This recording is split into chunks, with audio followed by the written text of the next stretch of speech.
At a high-profile gala, my wife's daughter went live and pointed at me saying, "My stepfather, he's just temporary. He's my mom's retirement plan." A few people laughed. My wife smiled in agreement and didn't say a word. I stayed silent, pulled out my phone and texted my lawyer, because right then I knew it was over for them. 10 minutes later, the laughter was gone as her accounts started locking one by one, and when she screamed, my wife's face went pale. Before we go further, I am genuinely grateful you chose to spend your time here. Comment below and tell me where you are watching from. I read every single one. Also, a brief note. Some elements of this story are fictional, included for narrative and educational value. Similarities to any names or places are coincidental, but what this story teaches you is worth holding on to. The briefcase on my lap is old. The leather has cracked along the left corner, and the brass latch no longer snaps shut the way it used to. I bought it at an estate sale on Abercorn Street back in 1991, paid $12 for it, which even then was less than what it was worth. I have always had a talent for recognizing value in things other people overlook. It is, I suppose, the one skill I was ever truly good at. My name is Arthur Sterling. I am 68 years old. For the past 31 years, I have worked as a document archivist at a firm on Factors Walk down by the Savannah River, where the old cotton warehouses still lean over the cobblestone like men too tired to stand straight. My work is not glamorous. I spend my days with paper deeds of sale land grants, probate records correspondence between people long dead. Most of what I handle is brittle and faded, the kind of thing that gets boxed up in an attic and forgotten until someone dies, and their children don't know what to do with it. I catalog it. I preserve it. I make sure the record survives. People have asked me over the years whether it gets lonely working with the dead. I tell them no. The dead, in my experience, are far more honest than the living. The hallway outside Courtroom 4 in the Chatham County Courthouse is long and high-ceilinged, with marble floors that turn every footstep into an echo. At 7:30 in the morning, it is mostly empty. A janitor pushed a cart past me 20 minutes ago without looking up. A young attorney in a too-new suit walked by with his head down reading something on his phone. Neither of them paid me any attention. I am 68 years old and wearing a navy blue suit that I have owned since 2004. I am not the kind of man people notice. Percival Oakes stood 2 steps to my left, close enough that I could hear his breathing. He has been my steward for 19 years, and in those 19 years, I do not think he has ever asked me an unnecessary question. This morning was no different.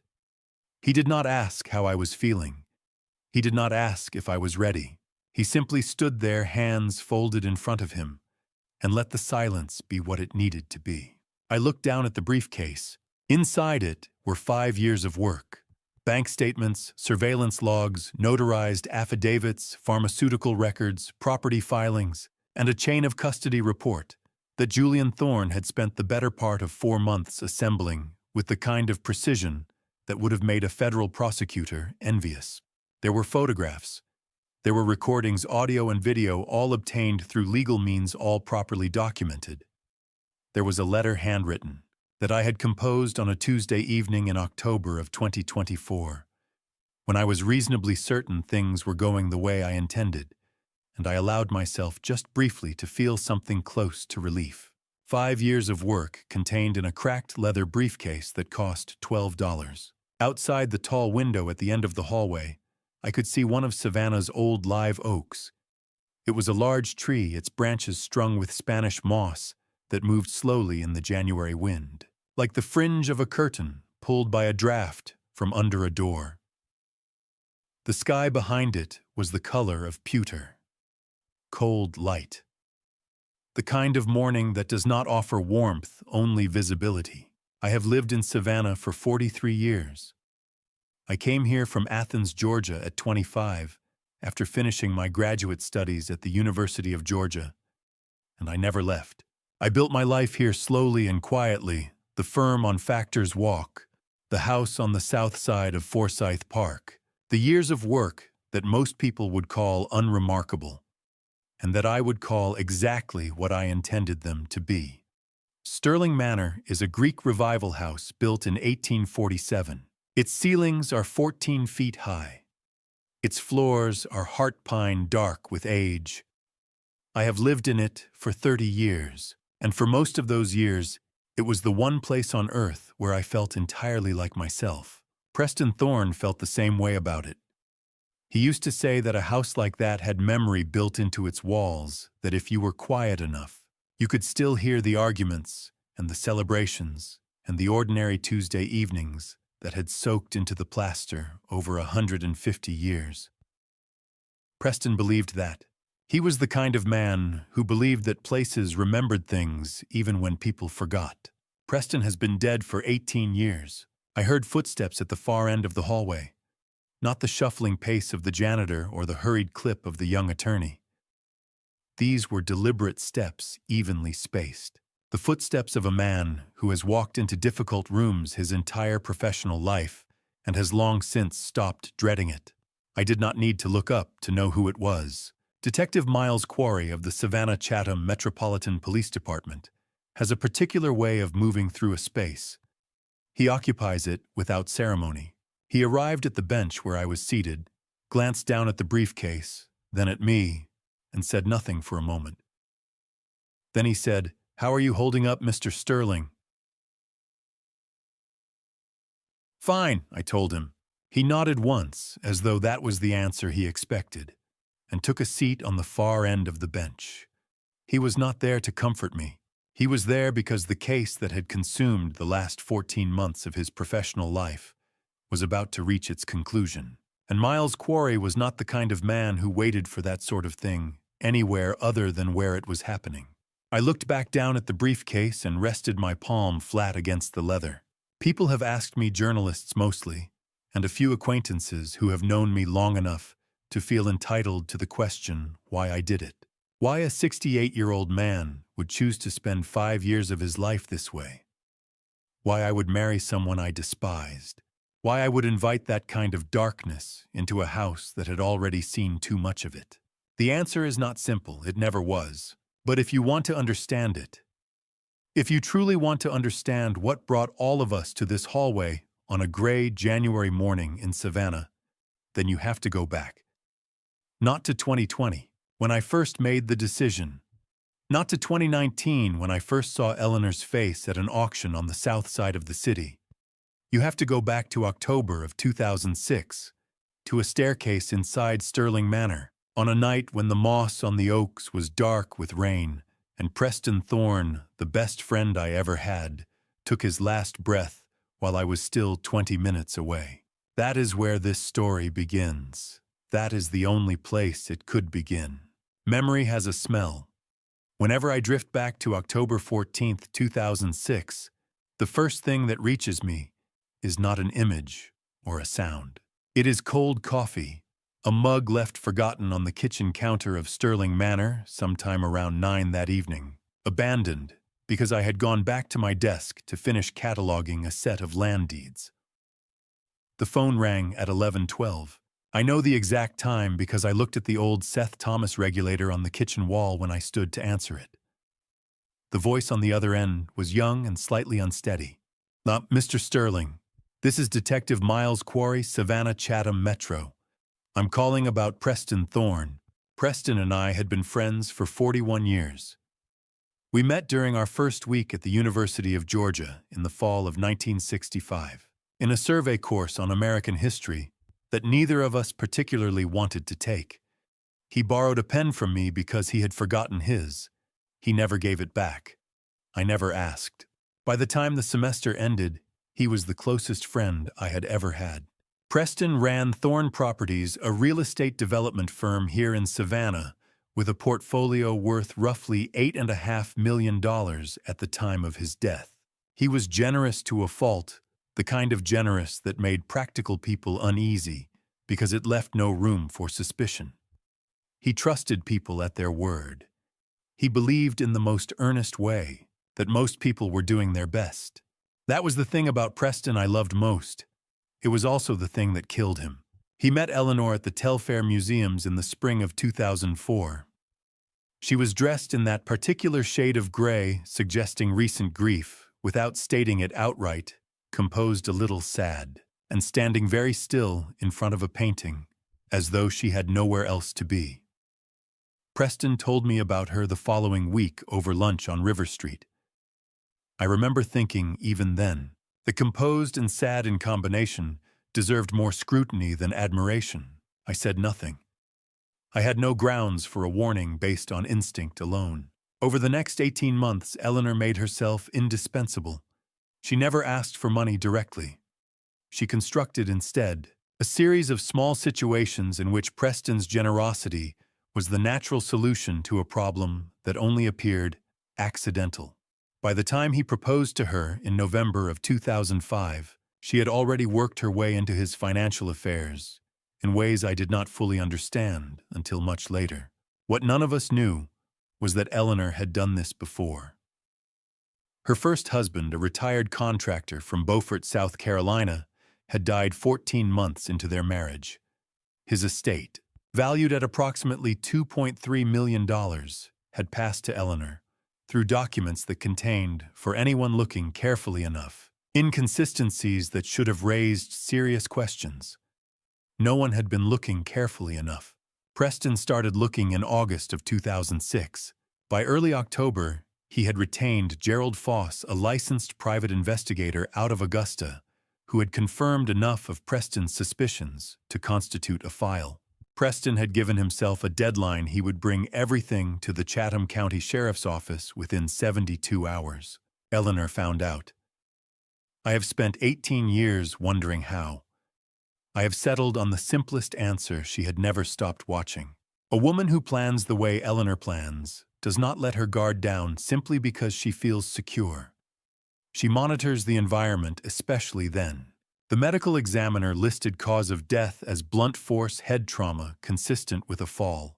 Blood alcohol content was 0.14. The staircase at Sterling Manor is original to the house, white oak, steep by modern standards. It is not a staircase you navigate safely at 0.14. What the report did not address, because there was no particular reason to pursue, it was the precise composition of what Preston had been drinking. In 2006, absent a specific reason to order a full toxicology panel, a high BAC at an accidental fall closed most questions before they were asked. Eleanor understood that. She had understood it once before in Beaufort. I arrived at Sterling Manor 40 minutes after Quarry's call. The rain had been falling since early evening, and the Spanish moss on the oaks along the drive was dark and heavy with it. Inside, the front room smelled of wood smoke and something medicinal that I could not immediately identify. The bourbon glass was on the side table near the sofa, heavy-bottomed, still containing 2 fingers of amber liquid. Ice that had not yet fully melted. I looked at it without touching it. I was not a detective, but I had spent 3 decades learning to read documents, and a document is simply a record of what happened. That glass was a record. Eleanor stood near the window. She was crying in the way people cry when they need to be seen doing it, controlled enough to be sustained, distressed enough to prevent conversation. Miles Quarry stood nearby, speaking in the low professional register of a man managing a scene. Julian was on the sofa by the fireplace, 9 years old, wearing plaid pajamas, not crying. Watching. He had Preston's eyes, dark and steady and patient, and when those eyes found mine across the room, something shifted in the center of my chest that I have never been able to name precisely. I walked to the study and told an officer I needed a moment. Preston's sport coat was hanging on the back of the desk chair, the one he had worn to dinner 2 nights before. In the inside breast pocket, folded and refolded until the paper was soft, I found a small piece of notepaper, a phone number. Gerald Foss's number I would later confirm, and 4 words in Preston's handwriting pressed hard into the paper, as a man writes when he finally understands something he had hoped was not true. She's done it before. I stood in that study while the rain came down, and Eleanor's measured weeping carried through the wall. I held the paper for a long time. Then I put it in my pocket. I did not hand it to the police, not from fear and not from doubt about what it meant. I kept it because I understood in the particular clarity that comes when everything goes very quiet, that Eleanor would never be caught by ordinary means. She had passed through ordinary means before without leaving a mark. To reach her, I would need patience she had never encountered, preparation she could not anticipate, and time more of it than most men my age would choose to spend. I looked at the rain on the study window and thought about a borrowed pen 41 years ago that was never returned. Now I finally understood why it had never bothered me. People ask me how long it took to plan. The answer is 15 years. Not because I am a slow man, but because I needed to be certain that when Eleanor finally fell, she would never have the means to stand again. Certainty of that kind is not built in weeks or months. It is built the way good archival work is built, one verified document at a time. Each one cross-referenced, each one sealed against challenge. Patience is not weakness. In my experience, patience is the only weapon that has no counter. I knew from the beginning that I could not go to the police. Eleanor had constructed an airtight narrative around Preston's death, a grieving widow, a blood alcohol reading that explained everything, no physical evidence of interference. Gerald Foss was dead within 4 months of Preston, a hit and run on a county road outside Augusta that was never solved. Whatever documentation Foss had assembled died with him. What I had was a folded piece of paper and 41 years of knowing Preston Thorne well enough to understand that he had not been drunk that night by accident. That is not evidence. That is grief dressed up as certainty. To catch Eleanor, I needed her to build the cage herself. My job was simply to hand her the materials. I found Silas Pruitt in Charleston in the spring of 2008. It took me 18 months of quiet research, cross-referencing obituary records, property filings, and probate documents across 3 states to locate a man who matched the pattern I was looking for, someone Eleanor had used and discarded, someone still alive, but effectively invisible. Silas had been Eleanor's second husband, a fact she had never disclosed publicly. He was 43 years old and partially paralyzed on his left side, the result of what his Charleston physician had documented as idiopathic peripheral neuropathy. I knew better. Chronic low-dose arsenic poisoning produces a profile nearly identical to certain neurological disorders, particularly when the treating physician has no reason to suspect deliberate poisoning. When I knocked on his door on a rainy afternoon in April of 2008, Silas opened it 4 inches and looked at me the way a man looks at a stranger when experience has taught him that strangers rarely mean good news. I told him who I was. I told him about Preston. I told him I was not there to ask him to do anything, not yet. I was there because I wanted him to know that someone knew the truth and that someone intended to do something about it. He let me in. We sat in his kitchen for 3 hours. Before I left Charleston that evening, I made 2 arrangements. The first was practical. I contacted a physician I trusted, a private practitioner named Dr. Edmund Hale in Savannah, and arranged for Silas to be examined properly and his medical history formally documented. The second arrangement took longer. Through a legal storage firm in Atlanta, First National Vault, I established a sealed evidence account, hair and nail samples from Silas collected under Dr. Hale's supervision, stored in a notarized evidence container alongside Silas's complete medical file. The chain of custody was established on May 3, 2008, and has remained unbroken since. Whatever a defense attorney might argue 17 years later, they could not argue that the evidence had been manufactured after the fact. The second thing I did for Silas was considerably less legal. Using my access to historical document archives and my familiarity with how death records are filed, stored, and cross-referenced across county systems in Georgia and Tennessee, I constructed a paper trail indicating that a man matching Silas Pruitt's description had died in a vehicle fire on a rural highway outside Knoxville in the fall of 2008. The record was imperfect by design, good enough to satisfy a cursory search, not so elaborate as to invite scrutiny. Eleanor, though I later confirmed, checked it once. She moved on. Silas relocated to a small house on the Isle of Hope outside Savannah and lived quietly under a name I will not record here, tended by a neighbor who asked no questions and received a modest monthly deposit in her bank account that she attributed to a distant family arrangement. I am not proud of what I did for Silas, but I am not ashamed of it either. Julian Thorne turned 18 in the winter of 2015. By then, I had been paying his tuition quietly through a series of routed transfers to a designated account for 7 years. Undergraduate studies at UGA, then the School of Law, $340,000 in total spread across 7 years in amounts calibrated to look on paper like an unremarkable private scholarship. Julian had graduated near the top of his law class. He had never asked where the funding came from. He had been patient in a way that reminded me painfully of his father. I met him at a restaurant on Bull Street in January of 2015. I told him everything. The full account, Preston, Eleanor, Gerald, Foss, Silas, the folded piece of paper I still carried in my desk at Factor's Walk. I watched his face while I talked. He did not interrupt. When I finished, he was quiet for a moment. Then he looked at me and said very calmly, "What do you need me to do?" He had Preston's patience. He also had something Preston had never possessed, a precise and unsentimental understanding of how power actually functions inside a courtroom. Victoria came to me in the summer of 2016 with the plan already fully formed.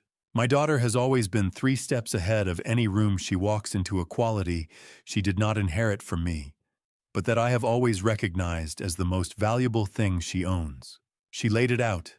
Simply, Eleanor would investigate any target before moving. If she found a daughter, she would find leverage. The solution was to remove the leverage before it could be used.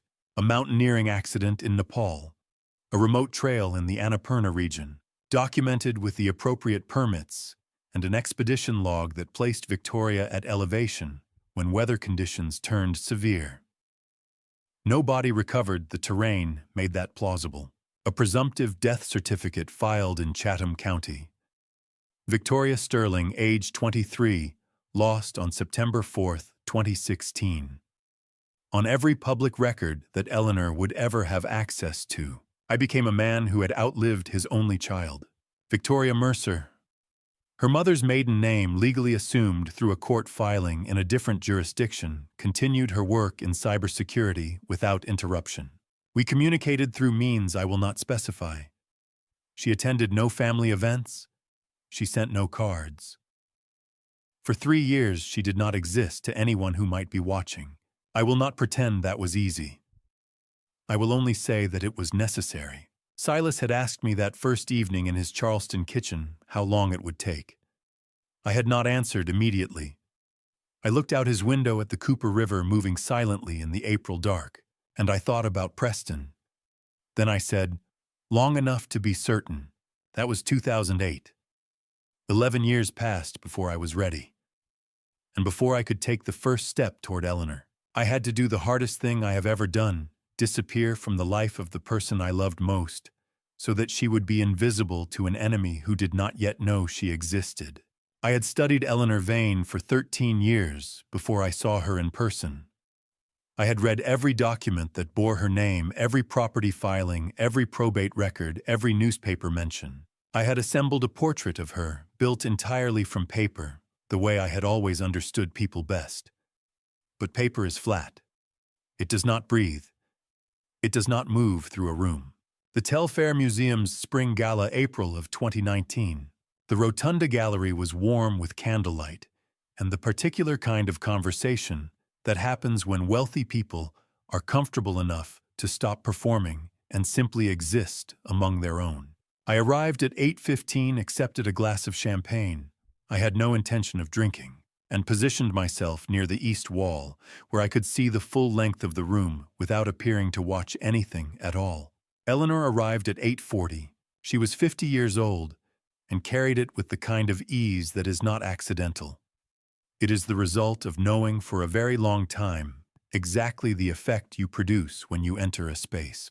She wore dark green. Her hair was silver at the temples, and she had not tried to conceal it. She moved through the room, slowly pausing at intervals, her attention appearing to rest on the art, while her eyes did something considerably more systematic. I recognized the pattern immediately. I had seen it described in Gerald Foss's notes, which I had eventually reconstructed from secondary sources. She was cataloging. Every pause was an assessment. I had waited 13 years for this moment. Standing there with an untouched glass of champagne, I felt nothing that I had expected to feel. No rage, no fear, only the particular stillness that comes when preparation finally meets its purpose. There is a question I anticipated from the beginning, and I will address it plainly. Why did Eleanor not recognize me? The answer is that I had made certain she never had reason to. At Preston's funeral in October of 2006, I sat in the last row of the church on Abercorn Street, and I did not approach the family section. I did not introduce myself to Eleanor. I did not speak to the pastor or to any of Preston's business associates within her line of sight. I was to anyone observing, simply one of the many acquaintances that a man like Preston accumulates over a lifetime, a face in the back row, present and unremarkable. Eleanor, I was certain, had other priorities that afternoon. In the 13 years that followed, I made a deliberate effort to remain invisible within any context that might connect me to Preston Thorne. I declined invitations to events honoring his memory. I gave no interviews when Thorne Properties was sold and restructured. My name appeared nowhere in the coverage of his estate. To the social world of Savannah, Arthur Sterling was a quiet archivist with a respectable portfolio and no particular story attached to him. To Eleanor specifically, I was at best a name she might have encountered once in a property document. What I gave her in the months before the gala was a reason to look more carefully. Through carefully placed mentions in the circles, Eleanor was known to frequent a word at a charity board meeting, a reference in a newsletter for a Savannah Historical Preservation Society. I allowed the figure of Arthur Sterling and his $47 million in real estate and investments to drift naturally into her awareness. A lonely widower, no surviving children, no close family. A man of considerable means, and apparently no plan for what would happen to those means when he was gone. I was the most legible target she had ever been offered. She approached me at 9:20 near a landscape painting on the north wall that neither of us was actually looking at. Her opening was graceful and unremarkable, a comment about the painting, delivered with the precise calibration of someone who had spent years understanding which register of voice makes a person feel both noticed and comfortable. I responded simply. I did not lead. I let her set the direction of every exchange the way a good archivist learns to let a document reveal itself, rather than forcing an interpretation. At some point in the first 15 minutes, she said something that stopped the breath in my chest for exactly 2 seconds. I find that the older I get, the more I value people who are simply present, not performing. Just there. Preston had told me in the summer of 2005 that Eleanor had said something very nearly identical to him within the first hour of their meeting. He had found it disarming. He had told me it was one of the things that made her feel different from other people he had known. I had written it down in a notebook I still kept in my desk at Factor's Walk, because even then, something about it had seemed too precise to be spontaneous. Standing in the Rotunda Gallery hearing it again, I understood that Eleanor did not seduce people. She reproduced conditions. She had a script, not a rigid one, but a set of calibrated instruments she deployed when the environment warranted it. Preston had encountered those instruments and had no framework for understanding what they were. I had spent 15 years building that framework. I nodded and said that I agreed. I said that I had spent most of my adult life around documents and found that they too rewarded patience over performance. Eleanor smiled at that. It was a practiced smile, but there was something underneath it, a flicker of genuine interest. Or perhaps the particular satisfaction of a woman who believes she has correctly identified what she is dealing with. She had. She simply had the wrong definition of what I was. I later learned, through a source I had cultivated within Savannah's private investigator community, that Eleanor retained someone within 10 days of the gala to run a full background review on Arthur Sterling. The results she received were exactly the results I had designed. Wife Margaret Sterling, née Alderton, deceased. 2009 pancreatic cancer. One child, Victoria Sterling, deceased. 2016 mountaineering accident, Annapurna region, Nepal, no remains recovered. Assets: real estate holdings, antique inventory, investment accounts, aggregate value approximately $47 million. No outstanding legal matters. No living relatives. I was on paper the loneliest wealthy man in Chatham County. Eleanor moved forward. Near the end of the evening, she tilted her head slightly and asked with the tone of a woman who already knows the answer, "Do you believe in second chances, Mr. Sterling?" I looked at her for a moment. Then I said, "I believe that people receive exactly what they deserve, Mrs. Vane." She smiled and said she found that a very hopeful philosophy. She did not hear what I had actually said. 6 months later, we were engaged. The night before our wedding, I sat alone at my desk on Factor's Walk, with a photograph of Preston Thorne propped against the lamp, and I told him quietly that I was about to walk into the house where he had died, that the trap had already been set, and that the woman who had never looked closely enough at the man standing in the back row of her husband's funeral was about to spend the rest of her life understanding what that had cost her. Marriage, in my experience, is a document like any other. It has a surface text and a subtext, and the two are rarely the same. The surface text of my marriage to Eleanor Sterling, as it appeared to the dinner guests, the charity committee members, the neighbors along Forsyth Park, was unremarkable in the best possible way. A quiet older man and his elegant wife, well matched in temperament, settled comfortably into the rhythms of a large house and a small social world. We were invited to things. We attended some of them. People told us we seemed well suited. The subtext was a different document entirely.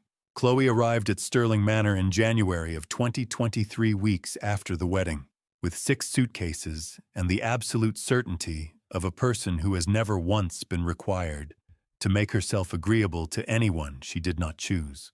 She was 24 years old and had built a social media following of approximately 380,000 people by filming herself in other people's spaces and commenting on them with the bright, merciless energy of someone who has confused cruelty for wit.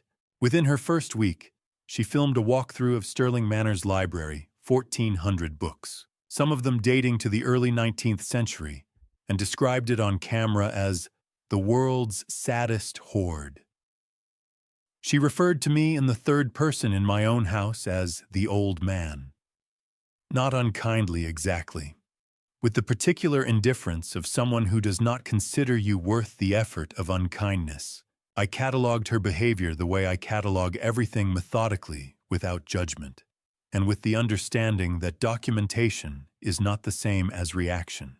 From the first month of our marriage, I played a man in physical decline. This required more sustained discipline than any other part of the plan. I worked with a private physician, a practitioner I had known for many years, and trusted with certain categories of information to construct a medical profile that would satisfy Eleanor's scrutiny, without requiring anything verifiable by an independent specialist. Mild but progressive cardiac irregularity. Hypertension that responded inconsistently to medication. A prognosis that stated carefully and without alarm, suggested a natural life expectancy somewhere in the 5 to 7 year range. I took pills in front of Eleanor at breakfast. I excused myself from walks I was perfectly capable of completing. I allowed myself to appear tired at dinner parties in a way that invited sympathetic glances from other guests, and more importantly, from Eleanor herself. I was not performing weakness. I was performing the idea of weakness, which is a different thing and requires a different kind of attention. Eleanor believed me. I am certain of this not because she said so, but because of what she did not do. A woman who had poisoned one husband and waited out another had excellent instincts for identifying the most efficient path to an outcome. For 4 years, she did not move against me. She was patient. She was comfortable. She was waiting for a process she believed was already underway to reach its natural conclusion. She did not need to act. She simply needed to wait. That calculation, her decision to wait, was the calculation I had designed for her to make. Percival and I began installing the recording equipment in the 2nd month of our marriage. Georgia law, specifically OCGA, Section 161162, permits the recording of conversations in a private residence when at least one party to the conversation consents. As the owner of Sterling Manor and a party to every conversation held within it, I consented. Over the following months, we embedded 47 small audio devices into ordinary objects throughout the house. A lamp base in the sitting room, a bookend in the study, a clock mechanism in the upstairs hallway. Victoria, operating under her working identity remotely through a secure server, she had configured herself, received and archived every file automatically. Nothing was stored locally. Nothing could be found. In early 2024, I changed the conditions. I began appearing healthier. Not dramatically. I did not want Eleanor to feel deceived before I was ready. But I walked further in the mornings. I declined the pill I usually took at breakfast with a comment about feeling steadier lately. I sat up straighter at the dinner table. Small things. Observed things. At the same time, I asked Percival to become careless in a single specific way. During a conversation he had with Eleanor in the kitchen, a conversation he allowed her to believe she had overheard by accident, he mentioned in passing that I had recently requested a meeting with my estate attorney, and that he had heard the name of a charitable foundation mentioned in connection with the appointment. Eleanor heard it. I know she heard it because her behavior changed within 48 hours in ways that a person trained to read documents or people could not miss. On an evening in June of 2024, the device inside the upstairs hallway clock recorded Eleanor on the telephone in the master bedroom. I was standing 6 feet from the closed door. I was not breathing loudly. Her voice was the voice I had first heard in the Rotunda Gallery in 2019, calibrated, precise, stripped of warmth. She asked the person on the other end about the timeline. She used the phrase "natural causes" twice. She did not mention my name. She did not need to. I counted my own heartbeats in the hallway and waited until I heard her end the call. Then I walked downstairs, poured a glass of water I did not drink, and stood at the kitchen window looking at the January dark outside the garden. That night, I sent a message to a number that officially belonged to no one living. Victoria called me back within the hour. "We need to move faster," I told her. "She's planning." There was a pause on the line, the particular pause of someone who has been waiting for this sentence for a long time. "How do you want to start?" she asked. I told her.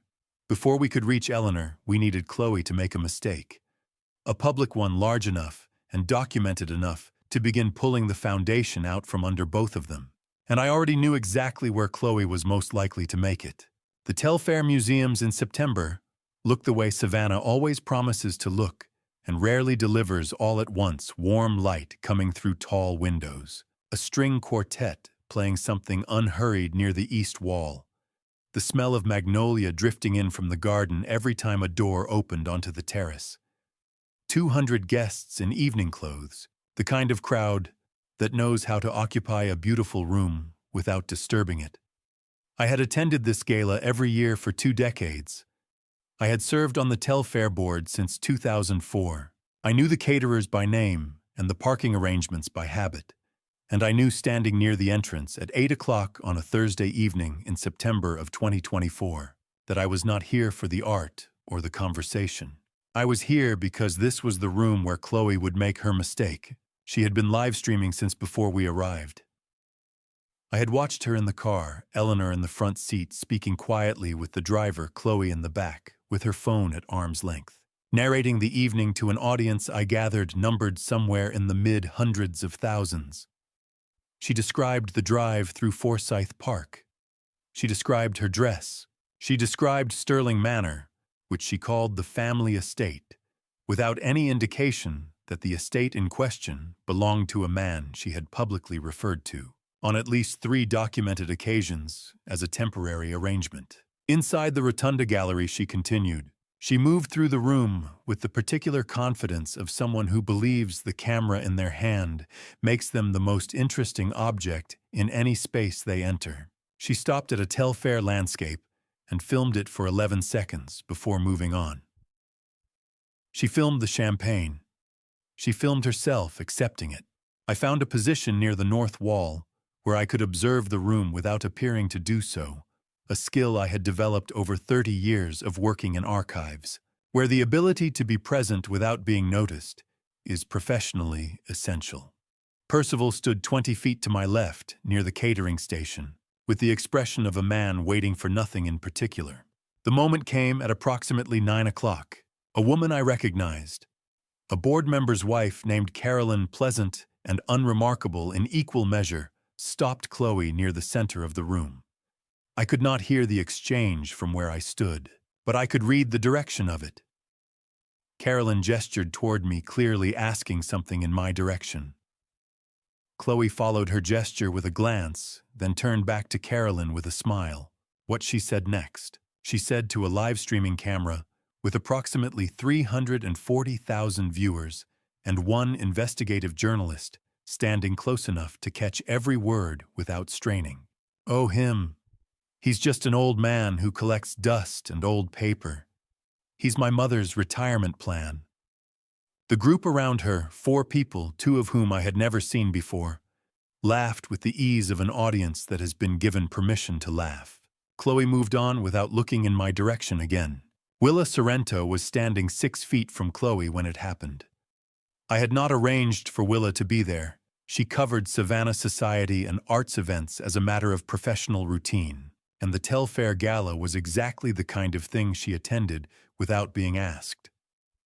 But I had known she was on the guest list, and I had known that Chloe, given sufficient audience and sufficient comfort, would eventually say out loud what she had always said in smaller rooms. Some things do not need to be arranged.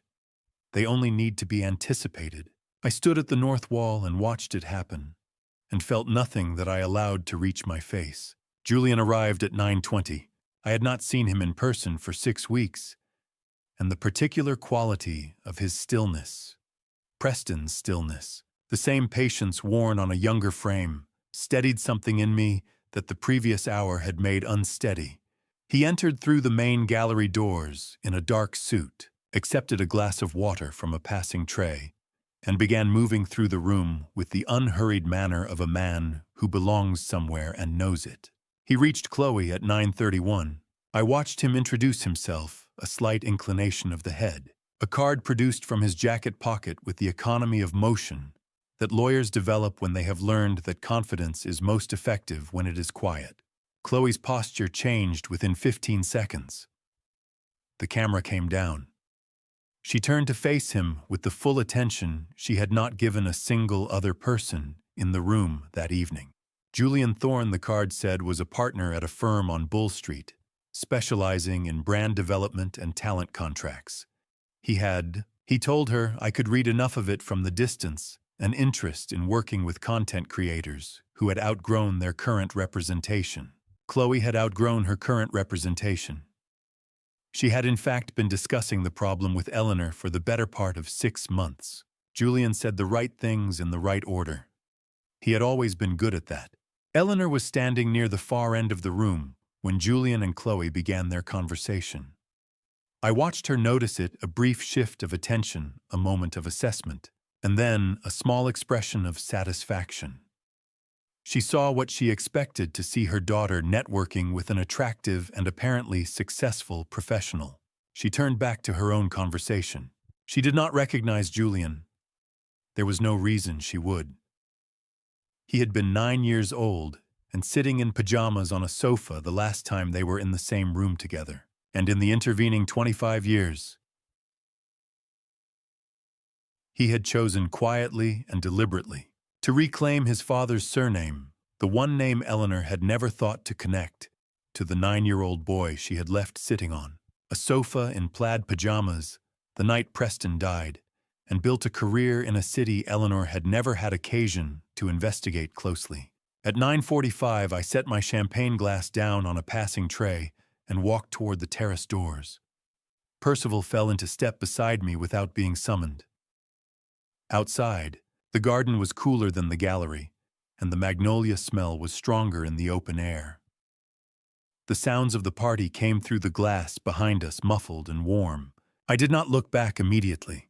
When I spoke, I kept my voice at the level appropriate for a private conversation on a crowded terrace, low and even without urgency.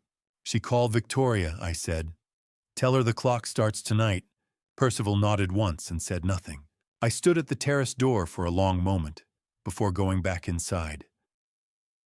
Through the glass, the room arranged itself the way rooms do when you observe them from outside, flattened, lit. The people moving through it like figures in a diorama. Chloe was laughing at something Julian had said. Her head tilted at the angle people use when they want to appear charmed rather than simply interested. Eleanor was shaking hands with a man near the bar. The string quartet had shifted to something with a faster tempo. Everything looked entirely normal. That was, I knew exactly how it was supposed to look. Julian Thorne was standing in a room with the woman who did not know she owed him a debt she could not repay. The clock was running, and no one in that beautiful, well-lit room had any idea that the most important event of the evening had already happened quietly, as important things so often do without anyone noticing at all. I was not present for any of it. That was, of course, by design. Julian reported to me through Percival brief written summaries, delivered every few days, precise and unadorned. The kind of documentation a good attorney produces when he understands that the record matters as much as the event. Victoria Mercer sent her updates through a channel I will not describe in detail, at intervals that told me she was monitoring the situation closely without crowding it. What I knew of the weeks between the Telfair Gala and the second week of October, I knew the way I know most things, through paper, through reports, through the careful assembly of second-hand observation into something that begins to resemble a complete picture. Julian Thorne is the finest attorney I have ever known. Not because he is exceptionally intelligent, though he is. Because he understands that trust is not built with words. It is built with results, delivered consistently at the moment they are needed most. The first thing Julian did was solve a problem Chloe already had. She had been represented for the previous 14 months by a talent management firm out of Nashville that had placed her in a promotional contract with a mid-tier cosmetics brand. A contract that, on closer examination, contained a non-compete clause broad enough to restrict her from working with any comparable brand in the continental United States for a period of 3 years following termination. It was not a catastrophic clause, but it was a limiting one, and Chloe had been attempting to negotiate out of it without success for the better part of 6 months. Julian reviewed the contract within 48 hours of the gala. He found 3 points of enforceability concern ambiguous definitions, inconsistent jurisdiction language, a consideration clause that had not been properly executed, and within 10 days he had delivered a formal letter to the Nashville firm's legal counsel that effectively rendered the non-compete unenforceable. The Nashville firm did not contest it. Chloe called him the morning after she received the news. Julian later told Percival in his characteristically understated way that she had been enthusiastic. He had not charged her for the work. 3 weeks of small professional interactions followed. A phone call about a brand partnership inquiry from a company in Austin. A brief meeting at his office on Bull Street to review a sponsorship agreement she had been offered. Julian was helpful, precise, and entirely appropriate. He did not push. He did not suggest anything beyond what was professionally warranted. He allowed Chloe to reach her own conclusions about him, because he understood, as Preston had never quite learned, that the most durable impressions are the ones a person forms without feeling guided toward them. In the 4th week, he invited her to dinner at the Old Pink House on Chippewa Square. The Old Pink House is the kind of Savannah institution that does not need to announce what it is a colonial-era building, low lighting, the kind of menu that does not require explanation. It is not a place people go to discuss contracts. Chloe understood that. She went anyway. By the end of the evening, according to the summary Percival delivered to me 2 days later, the conversation had covered topics considerably outside the scope of brand development law. Julian was careful. He always was. But he was also Preston's son, and Preston had possessed a quality that I had spent 40 years failing to adequately describe, a genuine attentiveness that made the person across the table feel without effort or performance that they were the most interesting thing in the room. Julian had inherited it. In him, it was sharpened by 20 years of legal training into something considerably more precise. Chloe did not stand a chance. But then she was not supposed to. The contract arrived in the second week of October. Vanguard Creative Group was a legitimately registered limited liability company incorporated in Georgia. Its articles of organization filed with the Georgia Secretary of State's office in March of 2023. Its registered agent was a law firm in Atlanta. Its managing member on the public record was a woman named Victoria Mercer. The company's stated purpose was talent representation and brand development for digital content creators. Everything about it was exactly what it appeared to be, except for one clause in Appendix D of a 47-page agreement written in the standard language of intellectual property assignment that specified the following. In consideration of the compensation described herein, the talent irrevocably and in perpetuity assigns to Vanguard Creative Group all rights to the talent's name, likeness, image, personal brand, and associated intellectual property, including but not limited to trademark registrations, domain names, and social media handles, effective upon execution of this agreement. It was not hidden. It was in the document. It was under Georgia contract law and the broader framework of federal intellectual property statute entirely enforceable. A perpetual rights assignment of this nature is standard in certain entertainment industry contracts. Recording deals, for instance, have contained comparable language for decades. The consideration, $3.2 million over 3 years, with a deposit of $320,000 payable upon signing, was substantial enough to constitute valid and adequate value exchanged. Julian had explained the broad structure of the contract to Chloe at a follow-up meeting at his office. He had not explained Appendix D in detail.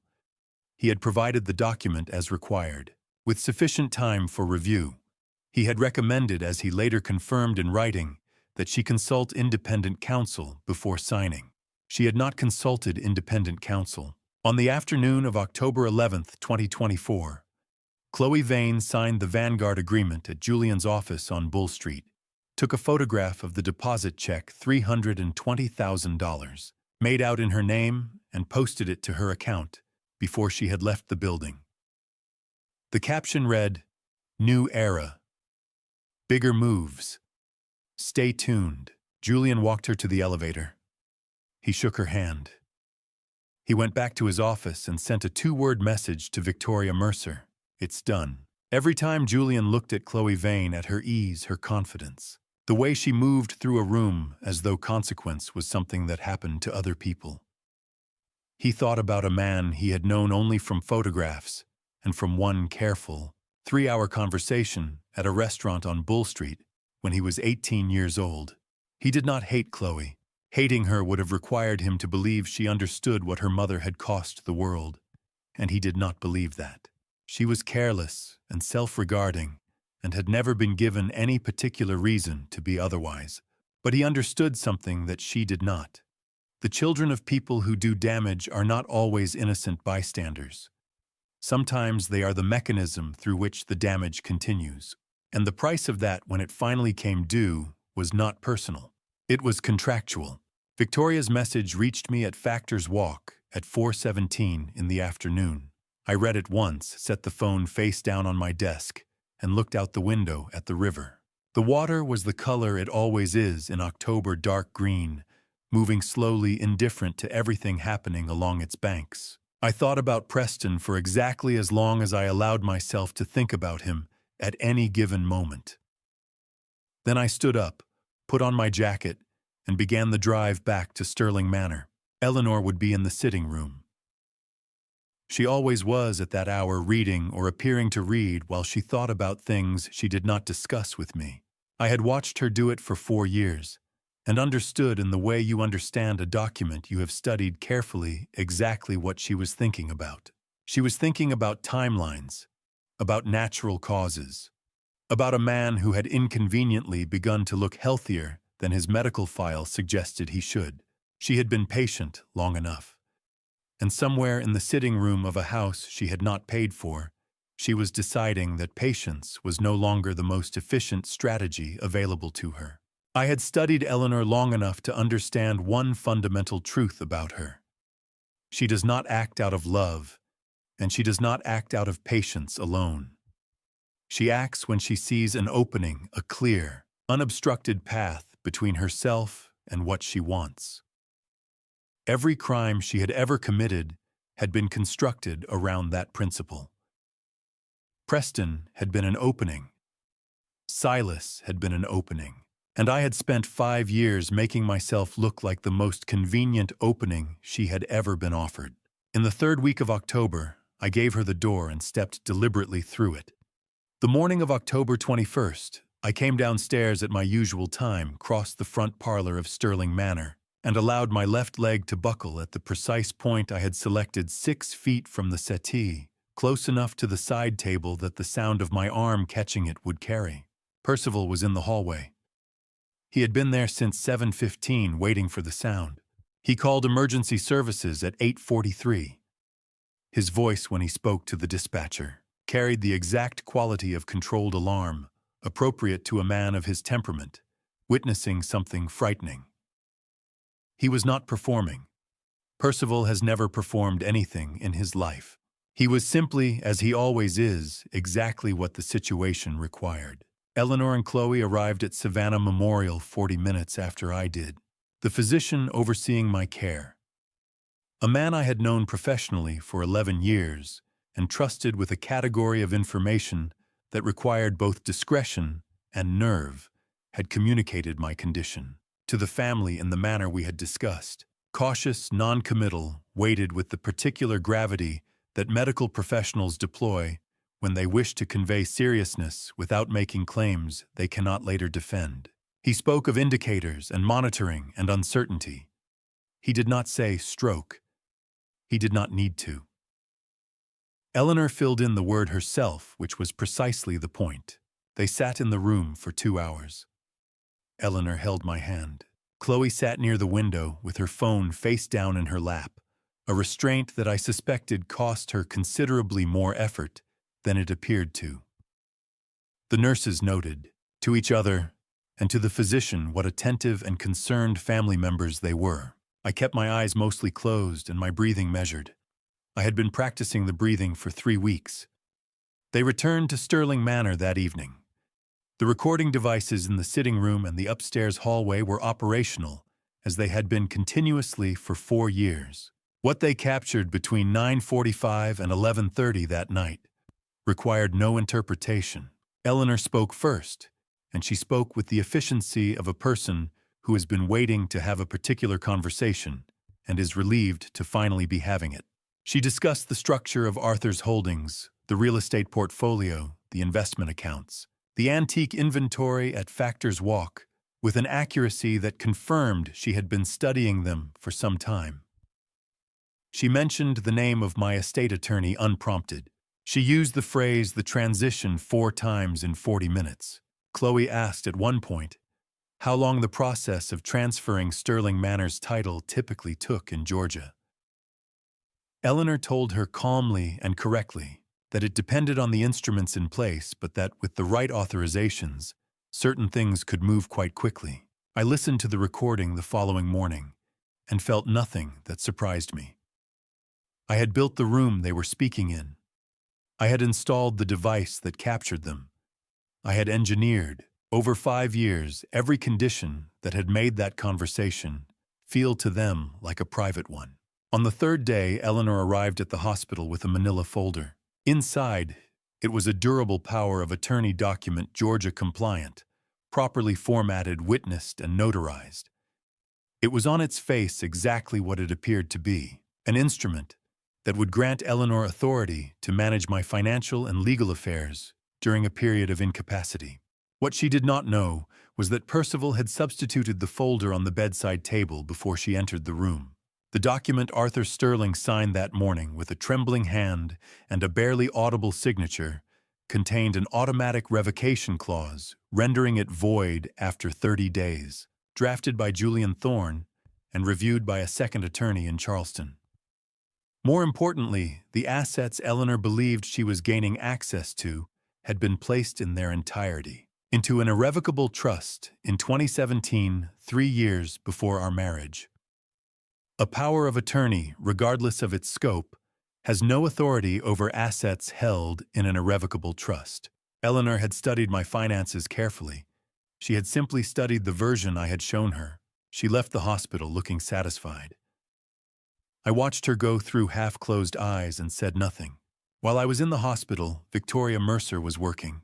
Vanguard Creative Group's legal team, a boutique intellectual property firm in Atlanta retained under Victoria Mercer's direction, had spent the 2 weeks following Chloe's signing preparing a comprehensive set of takedown notices. Under the Digital Millennium Copyright Act, a rights holder may submit formal notifications to online platforms identifying content that infringes their ownership.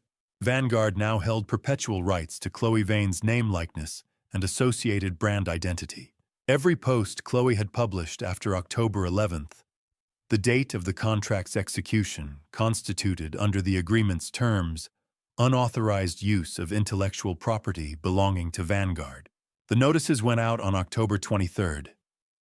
Instagram, TikTok, and YouTube each received a 2-part submission, formal DMCA takedown requests, covering Chloe's copyrighted video content, which Vanguard now owned under the contract's IP assignment clause, and separate trademark-based infringement reports filed under each platform's intellectual property reporting system, asserting Vanguard's contractual rights over the assigned brand name and likeness. The Atlanta firm had prepared both instruments in parallel. The platforms processed each under their standard procedures.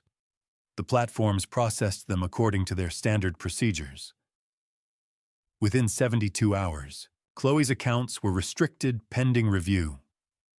By the end of the 4th day, 2 of the 3 had moved to full suspension. 11 brand partnership contracts contained performance clauses. When Chloe's combined reach dropped below threshold, the clauses activated automatically. She called Eleanor on the afternoon of October 26th. I was in the hospital bed. I heard Eleanor's phone ring on the chair beside me, watched her read the screen, and observed her walk into the hallway with the careful composure of a woman who does not allow herself to be seen losing control. Through the partially open door, I could hear Chloe's voice, thin and high, and entirely unlike her usual register, asking what was happening and what she was supposed to do. I closed my eyes. For the first time and longer than I could precisely calculate, I allowed the corners of my mouth to move in a direction that was not neutral. Eleanor was managing damage she did not yet fully understand for a daughter she had always believed was untouchable. The irony was that the real damage, the damage being prepared with considerably more care, was not directed at Chloe at all. It was directed at Eleanor herself, and it would not arrive from outside. It would arrive from inside the house she had spent 5 years trying to take from me. She was going to find it herself, in her own time, with her own hands. I had made sure of that. I have lived in Sterling Manor for 30 years. I know every corner of that house the way a man knows the contents of a document he has read 10,000 times. Not just the words, but the weight of the paper, the particular way the light falls across a certain page at a certain hour. I knew which floorboard creaked 3 steps from the bottom of the back staircase. I knew that the library's east wall produced a faint echo when the barometric pressure dropped before rain. And I knew, with the same quiet certainty, that Eleanor had been searching the house for weeks, opening drawers she had no business in, running her fingers along shelves under the pretense of dusting, asking Percival questions about the basement, with a casualness so deliberate it was almost admirable. I had let her search. I had been waiting for the right moment to let her find. The recording from the night of October 29th begins at 11:47 in the evening. I was not at Sterling Manor. I was in a private room at Savannah Memorial, lying in a hospital bed I did not need, listening to the playback through a secure connection Victoria Mercer had configured months earlier. The audio quality was excellent. It always was. Eleanor had been thorough.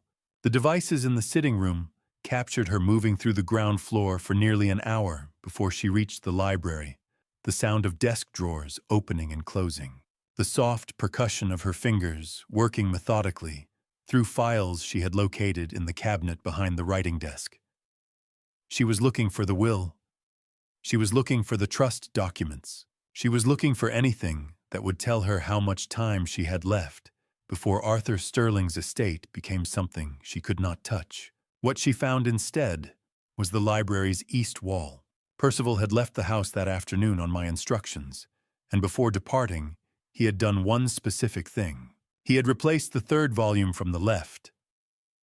On the second shelf from the floor, a collection of Georgia property surveys from the 1890s, approximately 4 inches further right than its proper position. It was a small displacement, noticeable only to someone running a hand along the shelf in the dark, feeling for the edge of the bookcase rather than looking at it.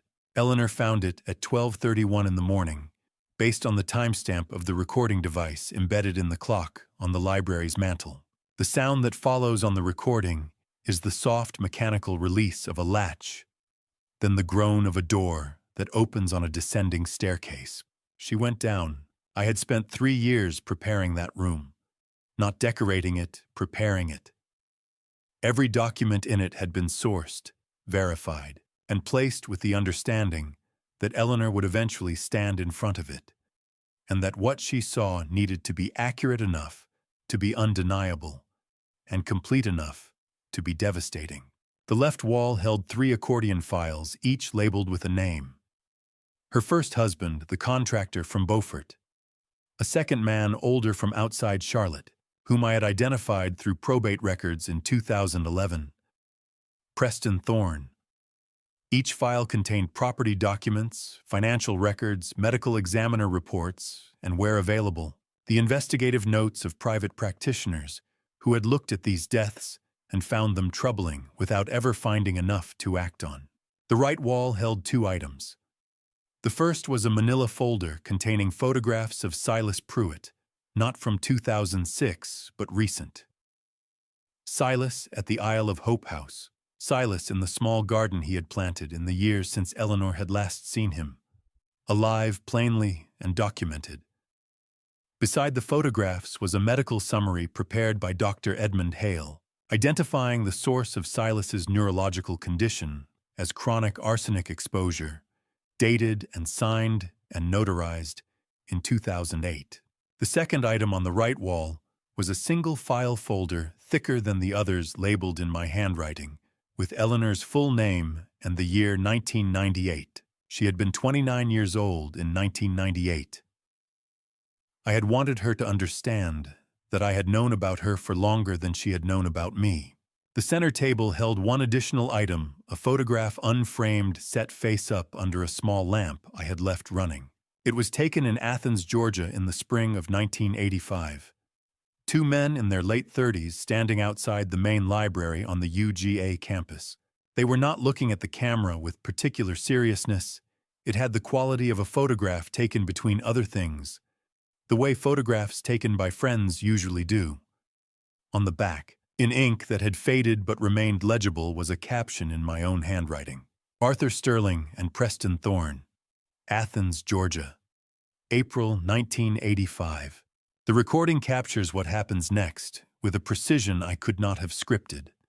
A sharp intake of breath. A sound that might be the photograph being set back down or might be something else. Then the heavier sound of a file folder hitting the stone floor.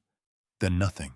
47 seconds of complete silence. I have listened to those 47 seconds many times since. I believe they are the sound of a woman who has spent 30 years operating on the assumption that she understood the situation, realizing in the space of a single moment that she had never understood it at all. On the table beside the photograph was a sealed envelope. Inside, a single sheet of paper, handwritten. "Hello, Eleanor. I've been waiting a long time for this." She did not leave the house. She did not call anyone that night. The recording confirms it. She stayed in the room for 22 minutes after opening the envelope, then climbed back upstairs and went to bed. She was not fleeing. She was thinking. A woman like Eleanor cornered does not run. She calculates. She had no access to the assets she needed. The account transfers remained incomplete. The power of attorney she believed she held was already dissolving on its 30-day clock. She could not confront me directly without revealing what she had found, and more dangerously, confirming that she understood its implications. She had one move left, and it was the same move she had always made when the walls closed in. She would act before I could. Percival called me at 11 o'clock. That night he had reviewed the recordings remotely from a location I had arranged for him. "She found it," he said. "Good," I told him. "Now we watch what she does next."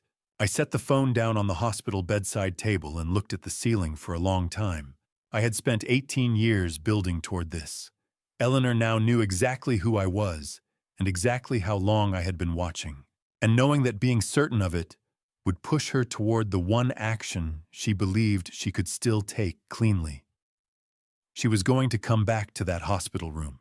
She was going to come back with something in her hand that she was confident would solve every problem she had. All I needed was for her to put it near the IV line. Before I tell you what happened on the night of November 15th, the night 18 years of preparation either worked or did not leave one word in the comments. Just one. Caught or escaped. Tell me what you think Eleanor deserved. I will read every single one. And fair warning, what comes next is the part of this story I have thought about the longest. And it does not go the way most people expect. Eleanor Vane had killed 3 people. Each time with patience, precision, and the right compound, delivered in the right quantity, at the right moment. She was not a violent woman. In any conventional sense, she did not rage, did not threaten, did not leave the kind of evidence that violence tends to produce. She understood, at a level that most people never reach, that the cleanest death is the one that requires no explanation. A man with a compromised heart, a documented history of cardiac irregularity, found unresponsive in a hospital bed in the early hours of the morning. That is not a crime scene. That is a sad conclusion to a medical file. She had built that medical file herself over 5 years, one observed symptom at a time. What she did not know was that I had been building something else entirely. The recording devices at Sterling Manor captured Eleanor's 3 days of preparation with the same fidelity they had captured everything else. She did not panic. She did not make calls she should not have made. She moved through the house with the composure of a woman who has faced cornered situations before and has learned that composure is the only reliable asset available in them. She studied the nursing schedule at Savannah Memorial. I later confirmed she had obtained it through a contact at the hospital's administrative office, a request framed as a family member wanting to ensure consistent care. She identified an 11-minute window between the 2:15 and 2:26 rounds on the overnight shift. She chose potassium chloride. It was, from a forensic standpoint, a sophisticated choice. Potassium is a naturally occurring electrolyte present in every human body. In normal concentrations, it is unremarkable. In high concentrations delivered directly into the bloodstream, it causes cardiac arrest within minutes, and unless a pathologist has specific reason to run a targeted electrolyte panel and compare results against the patient's baseline, the cause of death reads as cardiac failure. In a 68-year-old man with a documented history of heart irregularity, no one would have specific reason to look. Eleanor had done her research. She always did. She arrived at Savannah Memorial at 2:11 on the morning of November 15th. She used the family access card the hospital had issued her in October. When Arthur Sterling's condition, had first been described to staff as uncertain. The overnight nurse at the third-floor station noted her arrival in the visitor log, a detail that would matter considerably in the weeks ahead, and waved her through without stopping her. A concerned wife visiting her ailing husband in the small hours was not an unusual occurrence. The room was dim. The equipment produced its ordinary sounds, the soft rhythm of a cardiac monitor, the low mechanical hum of the IV stand. Arthur Sterling appeared to be asleep. She worked quickly. The vial came from her coat pocket. She uncapped it, located the injection port on the IV line, a standard Y-site connector, positioned midway along the tubing, and inserted the needle with the steadiness of someone who had, at some point, learned exactly how this was done. She depressed the plunger. What she did not know, what she could not have known, was that the IV line had been modified. 3 weeks earlier, the physician overseeing Arthur's care had performed what the nursing staff understood to be a routine equipment adjustment. What he had actually installed between the IV bag and the Y-site connector was an inline sampling chamber, a medical-grade device approximately the size of a thumb, designed to capture and retain a small volume of any fluid passing through the line at the point of injection. The IV bag itself had been replaced with a bag of normal, saline, sterile, harmless, chemically inert. Whatever Eleanor introduced into that line would go into the chamber. Nothing from that point would reach Arthur's bloodstream. The chamber sealed automatically upon contact with the injected compound. It was removed by the physician within 90 seconds of Eleanor withdrawing the needle labeled with the date time, and chain of custody documentation prepared in advance and handed to Miles Quarry. The lights came on. Arthur Sterling sat up in the hospital bed. It was, he later reflected, the most satisfying single movement he had made in 5 years. Eleanor turned. Her face passed through several expressions very quickly, before settling on nothing, the particular blankness of a person whose mind is moving faster than their features can follow. Percival was in the chair in the corner of the room, where he had been since midnight, still and quiet, in the way he was always still and quiet. 2 plainclothes detectives stood in the doorway. Miles Quarry stepped forward from beside the window where he had been standing for the past 40 minutes. The hospital's security camera in the hallway outside had recorded Eleanor's arrival, her entry into the room, and the timestamp of every movement. A second camera interior had recorded the rest. Quarry held up his badge. He said her name. He told her she had the right to remain silent. Eleanor looked at the sealed evidence bag in his other hand, the sampling chamber already labeled, already documented. She looked at it for a long time. Julian Thorne appeared in the doorway behind the detectives.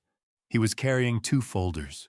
The first contained the relevant provision of Arthur Sterling's will, a clause specifying that any action taken with intent to cause the testator's death would result in the immediate and total forfeiture of all inheritance rights and the automatic transfer of the estate to the Preston Thorne Memorial Trust, effective upon arrest. The second folder contained a petition for prejudgment asset attachment, prepared under Georgia Code, Section 18-3-1, already signed by a Chatham County judge who had been available by phone at 1:30 that morning. Eleanor's accounts would be frozen before she reached the county detention center. Arthur looked at her across the room. He had thought about this moment for 18 years, and he had decided sometime in the past several months that he did not want it to be large. He wanted it to be accurate. "Preston Thorne sends his regards," he said. Eleanor said nothing. They put the handcuffs on her, and she did not resist, and she did not speak. And the last thing she looked at before they walked her out of the room was the small, sealed chamber in the evidence bag, the thing that had turned her most reliable instrument against her. I watched the door close behind her and sat with the silence for a moment. Julian remained in the room. He set the second folder on the bedside table and looked at me with the expression of a man who has just completed something that cannot be undone and is not entirely sure how to occupy his face in the aftermath. "The accounts are frozen as of 2:47, he said. I nodded. The second set of filings, I said. Not Eleanor's. He understood. He picked up the folder and walked back out into the hallway. The night was not finished. It had only reached the end of its first half. There is something I have thought about often in the months since, something that does not fit neatly into the account of what Eleanor deserved and what she received. Eleanor had spent 28 years teaching Chloe that the world existed to accommodate her. That money was a tool, not a responsibility. That other people's discomfort was essentially irrelevant. She had raised a daughter in her own image. And the cruelest thing about that, the part that kept me awake on more than one occasion, was that Chloe had never been given the chance to become anything else.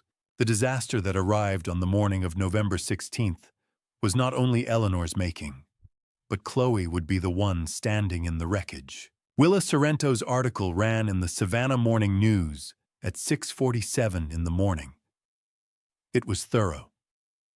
She had been working on it, I later learned, for several weeks, cross-referencing public records, the probate filings from Beaufort County, the property documents from Eleanor's second marriage, and the statement that Silas Pruitt's physician had agreed to provide once the arrest had been made. By the time most of Savannah's residents finished their first cup of coffee, they knew Eleanor Vane's full name, her 3 previous husbands, the condition in which Silas Pruitt had been found in 2008, and the charges she was facing. The article did not mention Arthur Sterling by name beyond the basic facts of the arrest. He had asked Willa to keep it that way, and she had agreed. Julian filed the civil action at 8:15 the same morning, before Eleanor had been processed through the Chatham County Detention Center's intake procedure. The suit was brought on behalf of the Preston Thorne Memorial Trust against Eleanor Vane, seeking $18.7 million in compensatory and punitive damages across 3 categories. The first was wrongful death, the value of Preston Thorne's estate $8.5 million, which had passed to Eleanor through what the filing characterized as a deliberate and premeditated act. The second was fraud and conversion arising from Eleanor's conduct toward Silas Pruitt, quantified at $3.2 million. The third was attempted fraud and intentional infliction of harm against Arthur Sterling, for which the filing sought $7 million, including punitive damages available under Georgia law for intentional torts. Attached to the complaint was a motion for prejudgment attachment under Georgia Code Section 1831.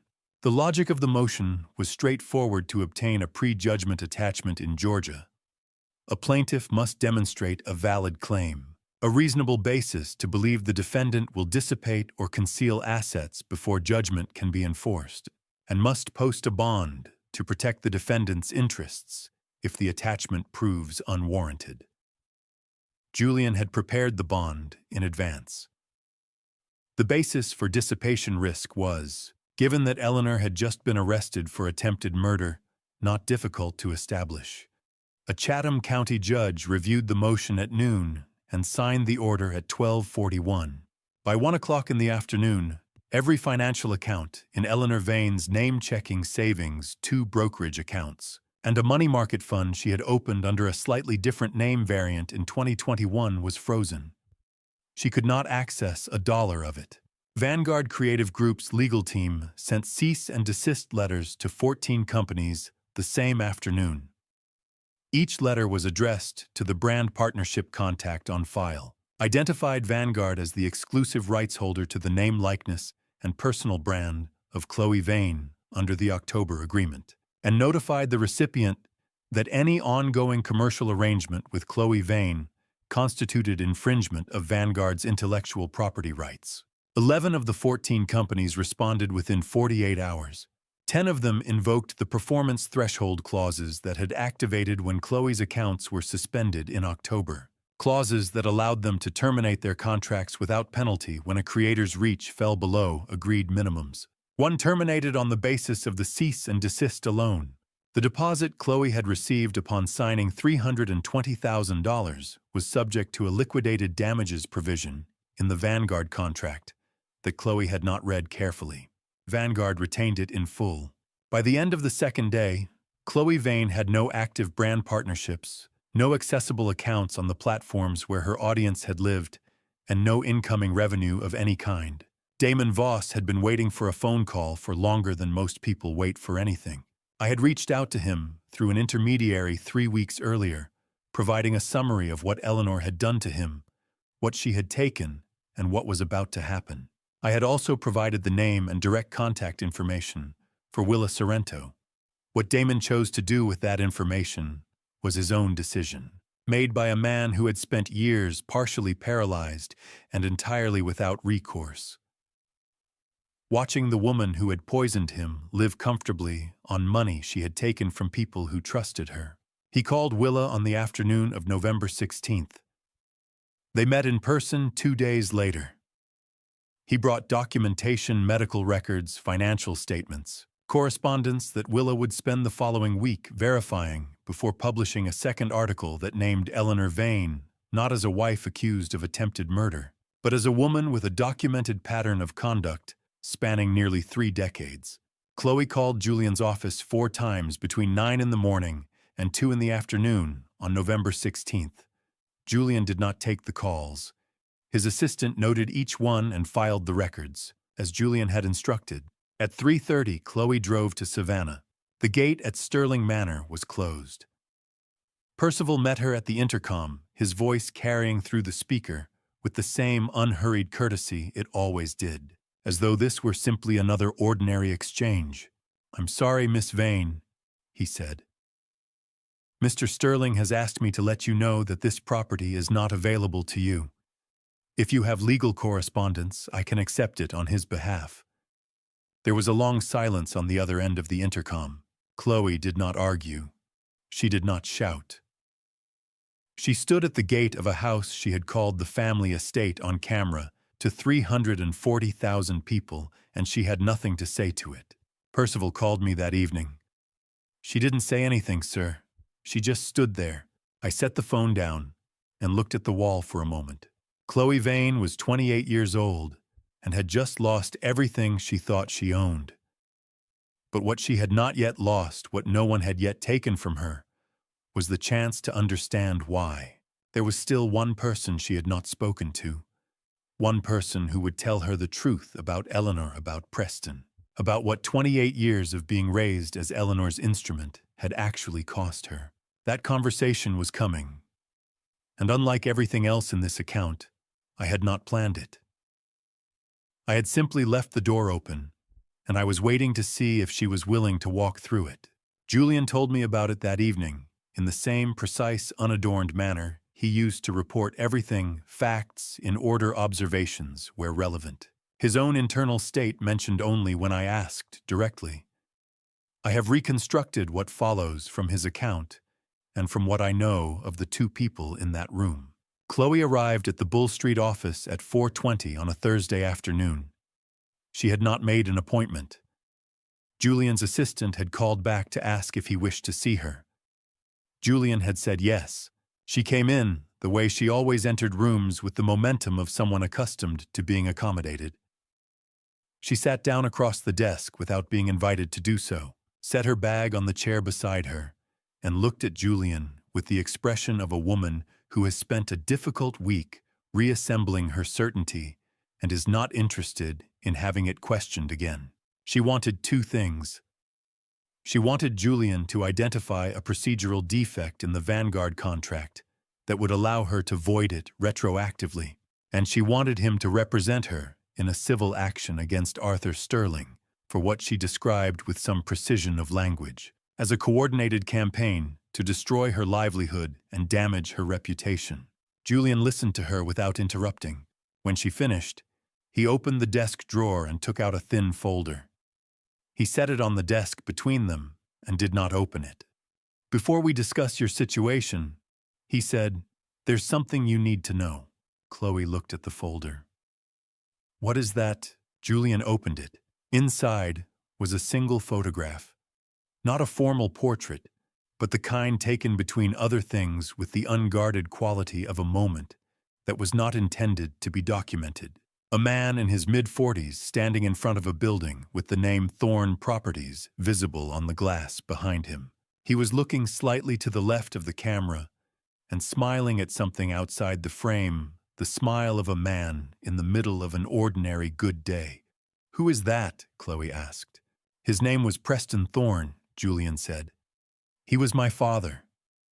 He told her the rest, the way he told me things without inflection, without the kind of pauses people use when they want their words to carry dramatic weight. Preston had died in October of 2006, when Julian was 9 years old. The cause of death listed on the official record was an accidental fall. Arthur Sterling had been Preston's closest friend. Arthur had attended the funeral, said nothing to anyone about what he suspected, and had been quietly paying Julian's tuition since Julian was 11 years old. When Julian turned 18, Arthur had taken him to a restaurant on this same street. He gestured briefly toward the window and told him everything. "I've been working with Arthur for 16 years, Julian said. The Vanguard contract was not a coincidence. The Gala introduction was not a coincidence. None of it was. Chloe stared at the photograph. "You said you were interested in representing me," she said. Her voice had lost some of its earlier momentum, and I said I had an interest in working with content creators who had outgrown their representation. Julian's tone was not unkind. It was simply accurate. That was true. What I represented was Vanguard Creative Group. I have never represented you. There was a silence. Chloe's jaw tightened. Then she said quietly and with real anger, the first genuine emotion Julian told me he had heard from her, "You let me think you cared about me." Julian looked at her steadily. "I never said that," he replied. "I want to be clear about something because I think you deserve clarity, even if it's not what you came here for. I don't hate you, Chloe. What your mother did is not something you are responsible for. But I also never cared about you in the way you believed I did. Your mother killed my father. That is the fact that has organized the last 16 years of my professional life. This was not personal as far as you were concerned. It simply could not avoid affecting you." Julian told me she was quiet for a long time after that. Not the silence of someone thinking of what to say. The silence of someone in the process of revising something, a picture of herself and the world she occupied, that had until about 30 seconds ago seemed stable. Then she cried. He said it was not theatrical. There was no escalation, no collapse. She simply looked at the photograph of Preston Thorne, and something shifted in her face, and her eyes filled, and she did not try to stop it. She did not say anything while it was happening. Julian remained seated. He did not offer her anything. He did not speak. He waited the way Arthur had taught him to wait, with patience that does not perform itself, that simply holds the space open and lets the other person do what they need to do. After a while, he stood up. "The Vanguard contract is legally sound.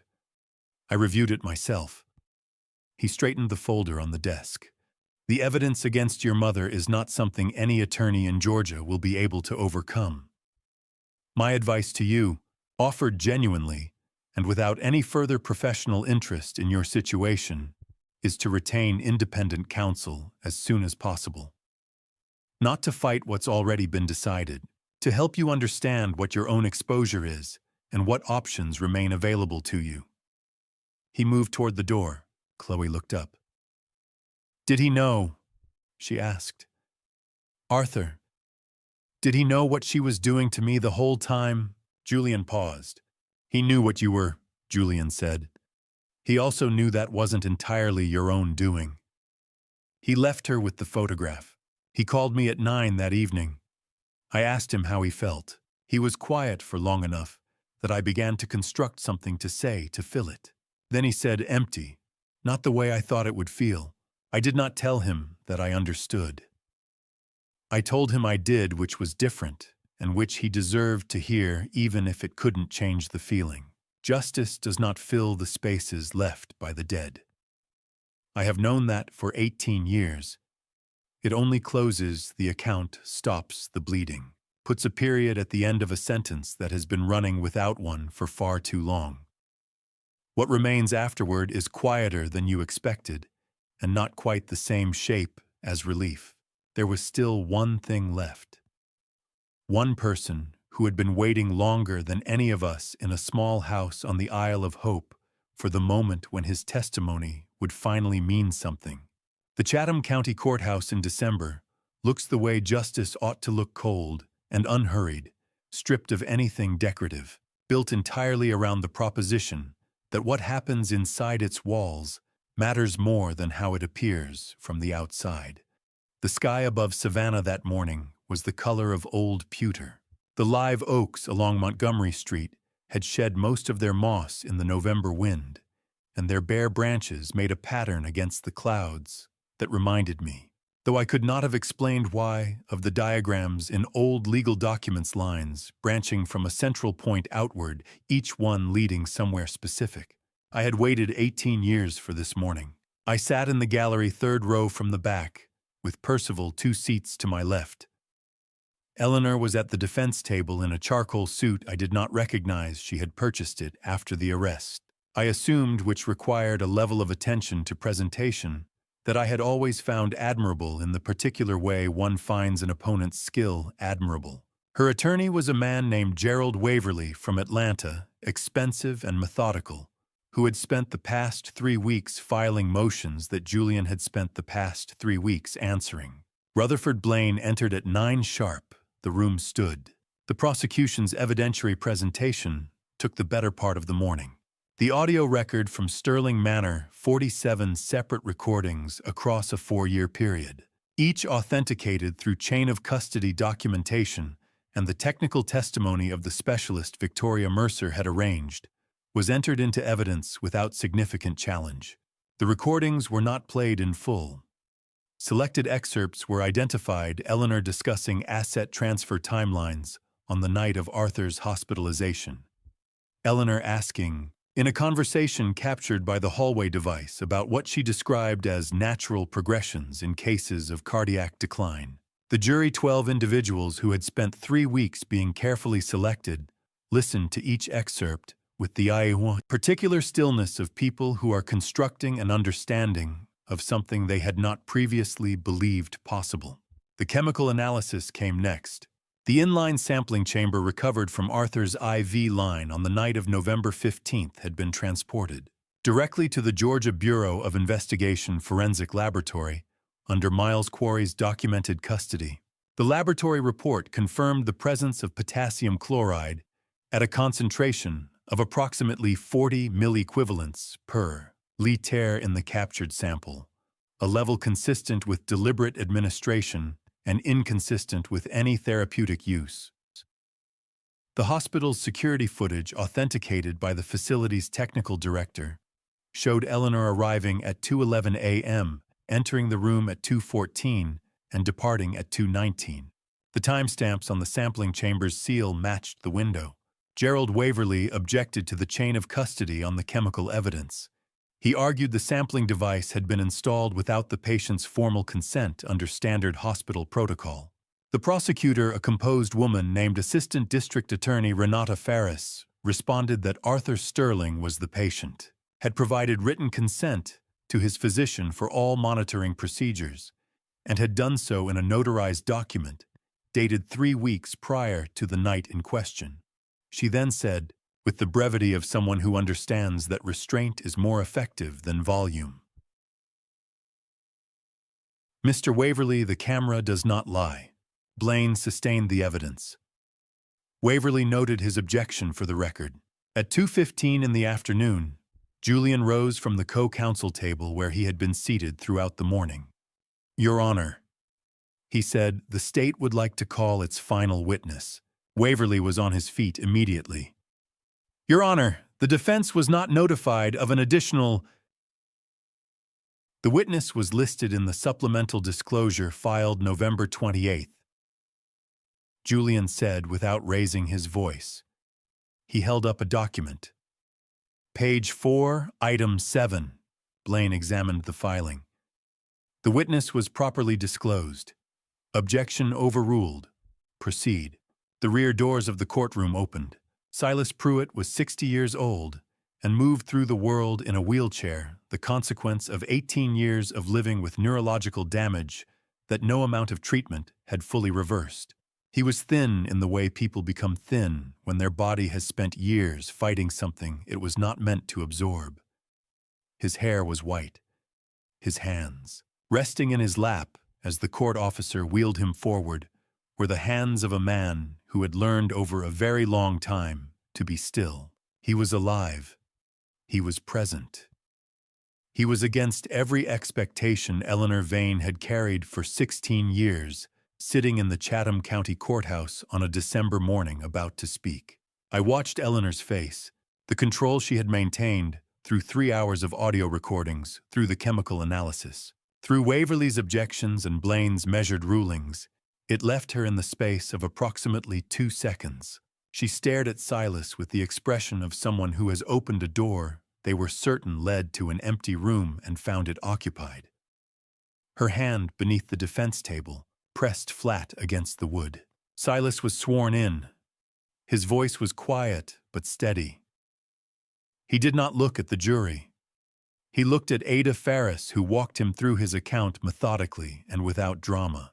He described 6 months of marriage to Eleanor Vane in late 2001 and into 2002, a union that ended not with divorce papers, but with a diagnosis he could not explain, and a wife who had simply stopped coming home. He described the progressive weakness, the numbness that moved from his feet upward the mornings when he could not hold a cup without assistance. He described the physician in Charleston who had years later identified the pattern as chronic arsenic exposure. He described Arthur Sterling appearing at his door in the spring of 2008, a man he had never met, carrying a photograph of a woman Silas had spent 2 years trying to forget. Julian then addressed the court regarding the physical evidence. In May of 2008, he explained Dr. Edmund Hale had collected hair and nail samples from Silas Pruitt under controlled conditions.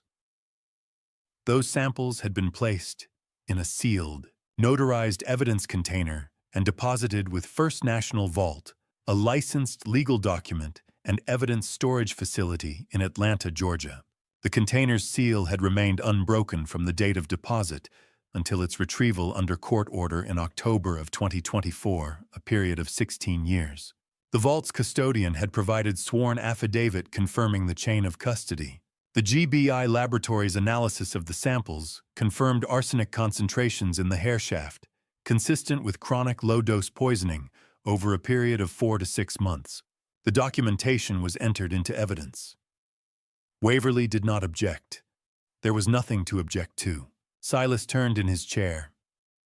For the first time since entering the room, he looked directly at Eleanor. "You thought you buried me, Ellie," he said. His voice did not waver. "I've been waiting a long time for today." The courtroom was silent. Not the anticipatory silence before something happens, the weighted silence of something that has already happened and is still being absorbed. Eleanor looked down at her hands. I had seen those hands hold a teacup sign, a document rest against a hospital IV line in the early hours of a November morning. They were in the end.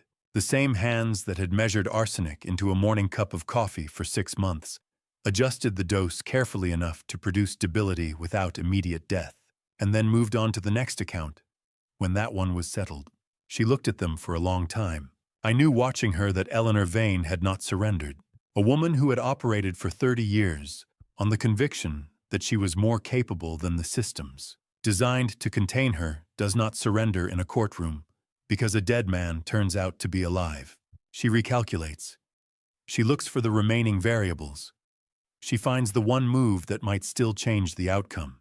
She still had one card left. The most reckless one she had ever considered playing. In 20 years of working with antique documents, I have handled more forgeries than most people encounter in a lifetime. A forged document, like a forged object, is not defined by how convincing it is. It is defined by who is looking at it, under what circumstances, and how badly they need it to be real. The most perfect fake in the world is worthless against a calm expert with adequate time. But a questionable piece presented to someone desperate enough under enough time pressure becomes something else entirely. Eleanor Vane was not tricked by a fake vase. She was undone by the situation I had spent 18 years engineering around her. She had posted bail on November 18th, $2.5 million cash bond drawn from a brokerage account she had opened 6 years earlier under a slightly different name variant, which the pre-judgment attachment order had not immediately captured, because the variant name had delayed the account identification process by approximately 36 hours. By the time Julian's team located and flagged the account, Eleanor had transferred the funds. The bail was posted. She was released pending trial. What remained once the attachment order was fully enforced and the bail funds were gone was $23,000 in a fireproof box in the Sterling Manor bedroom. Cash she had accumulated over 4 years in small amounts, withdrawn from grocery and household accounts that had not attracted scrutiny. It was the behavior of a woman who had always maintained a private exit strategy. It was not enough money to use one. A person cannot disappear effectively on $23,000.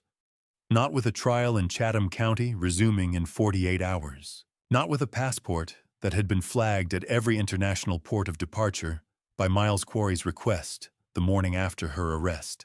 She needed substantially more than $23,000, and she needed it within 2 days. The Celadon vase had been in the Sterling Manor drawing room for 11 years. I had purchased it at auction in 2013 for $42,000, a legitimate piece, mid-19th century, in excellent condition. Eleanor had noticed it the first time she walked through the house, which told me something about what she paid attention to. She had asked me once casually what I thought it might be worth now. I had told her I had no idea. I had moved the vase to a locked display case in the study 6 weeks before the arrest. When Eleanor cleared the study in the days following her discovery of the secret room, she took it. I had expected her to. I had left the case key on the desk, deliberately, in a location she would find when she was looking for documents. She could not get the vase appraised by anyone reliable in Savannah. I had spent 3 weeks ensuring that every reputable antique and ceramics specialist in the city was either unreachable to her or had been quietly informed, through Percival, that their professional relationship with Arthur Sterling's estate made a private consultation with his estranged wife inadvisable. The one specialist she found willing to see her on short notice, a man who presented himself as an independent appraiser out of Brunswick, confirmed the vase as genuine and estimated its current market value at $180,000. He was in fact a retired document authenticator I had known for 9 years. He delivered his assessment with complete professional composure and called Percival from a gas station 30 minutes later. Eleanor knew the appraisal was fast. She knew it was from a source she had no way to verify fully. She knew there was a reasonable probability that she was walking into something she could not see clearly. But $180,000 would cover a flight, a new identity document from a contact she had used once before in 2003, and enough runway to disappear before a jury returned a verdict. $23,000 would not. When a person is desperate enough, the risk calculus changes. That is not a flaw in human reasoning. It is simply the arithmetic of diminishing options. I had spent 5 years reducing Eleanor's options one by one, carefully and quietly, so that when this moment arrived, she would have exactly this many choices left. She drove to Atlanta on the morning of December 9th, during the 48-hour recess Judge Blaine had granted after the first day of testimony. The Slaughton Auction House employs 3 full-time ceramic specialists. The senior among them examined the vase for 11 minutes before setting it down and asking Eleanor with professional courtesy where she had obtained it. Eleanor said it had been in her family for decades. The specialist said that was interesting, because the piece was a reproduction, quite a good one, but a reproduction nonetheless, made no earlier than the 1970s and bearing tool marks inconsistent with hand finishing of the period the piece purported to represent. Eleanor said nothing. Miles Quarry stepped forward from the far side of the room where he had been standing since before Eleanor arrived. Willa Sorrento was near the entrance with a press credential clipped to her jacket. She had received a call from Percival the previous evening. Arthur Sterling appeared on the auction house manager's laptop screen, connected by video from his desk at Factor's Walk, to confirm that the Celadon vase currently displayed in the Sterling Manor study, the genuine one purchased in 2013, was present intact and had not left the premises. They put the handcuffs on Eleanor for the second time in 3 weeks. She did not look at the vase. She understood in the moment before Miles Quarry reached her that the object had never been the point. The trap had not been the fake vase. The trap had been the 48 hours, and the $23,000, and the closed accounts, and the flagged passport, the accumulated pressure of 18 years of preparation, tightened to the point where even a careful, experienced woman made the only move available to her, which happened to be the move Arthur Sterling had been waiting for. Miles called me after they took her out. "That's 2 additional charges," he said. "Wire fraud and bail violation, on top of everything else." I thanked him and ended the call. I sat at my desk at Factor's Walk and looked at the genuine Celadon vase on the shelf across the room for a long time. $42,000 in 2013. Still worth approximately what I had paid for it. Chloe was still out there. And unlike her mother, she had not yet stood in front of a judge to answer for her own decisions. That was coming. I want to be clear about something before I describe that afternoon, because I think it matters for understanding what followed. I did not hate Chloe Vane. That will surprise some people. It surprised Julian when I told him, and he has known me for 16 years. But hatred is expensive. It consumes attention and energy that I have never found to be in surplus. And I had made a decision very early in this process to spend those resources on precision rather than emotion.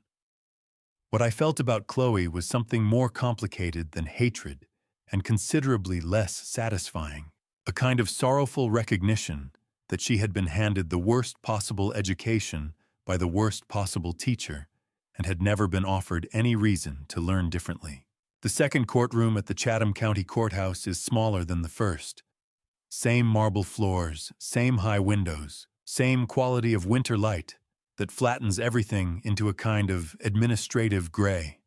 Chloe sat at the defense table in a dark blazer she had clearly purchased recently, her posture arranged into the best approximation of composure she could manage. It was not entirely convincing. But she was trying, which was more than I had expected. The charges were read by Ada Ferris, who had been assigned both cases. The first count was conspiracy to commit inheritance fraud, grounded in the audio recordings from Sterling Manor. Specifically, the conversation captured on the night of Arthur's hospitalization, in which Chloe had inquired about the timeline for transferring Sterling Manor's title and the procedures for establishing legal authority over a partially incapacitated spouse's assets. Under Georgia law, a conspiracy charge requires an agreement and an overt act. In furtherance, the recordings provided both. The second count was commercial fraud, arising from a surrogacy arrangement Chloe had entered into with a private agency in Alpharetta, Georgia. The arrangement had not been difficult to locate.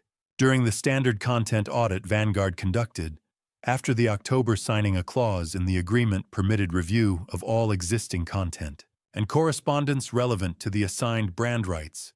Victoria Mercer's team had found a draft post-series titled Building Towards Something Real, scheduled 8 months earlier and never published. Alongside it was a calendar of appointments, a contract with an agency in Alpharetta, and a series of internal messages discussing how to manage the narrative across platforms before any public announcement was required. Chloe had not deleted any of it. She had simply never imagined anyone with legal authority would ever read it.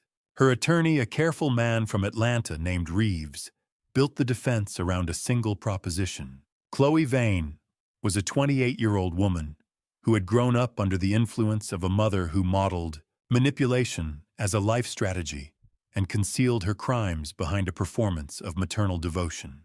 Whatever Chloe had done, she had done in an environment that normalized it. She was not a perpetrator. She was a product. It was not an unreasonable argument. It was in fact the argument I would have made in his position. Damon Voss took the stand mid-afternoon. He was not a dramatic witness. He did not perform grief or anger, did not try to shape the jury's sympathy.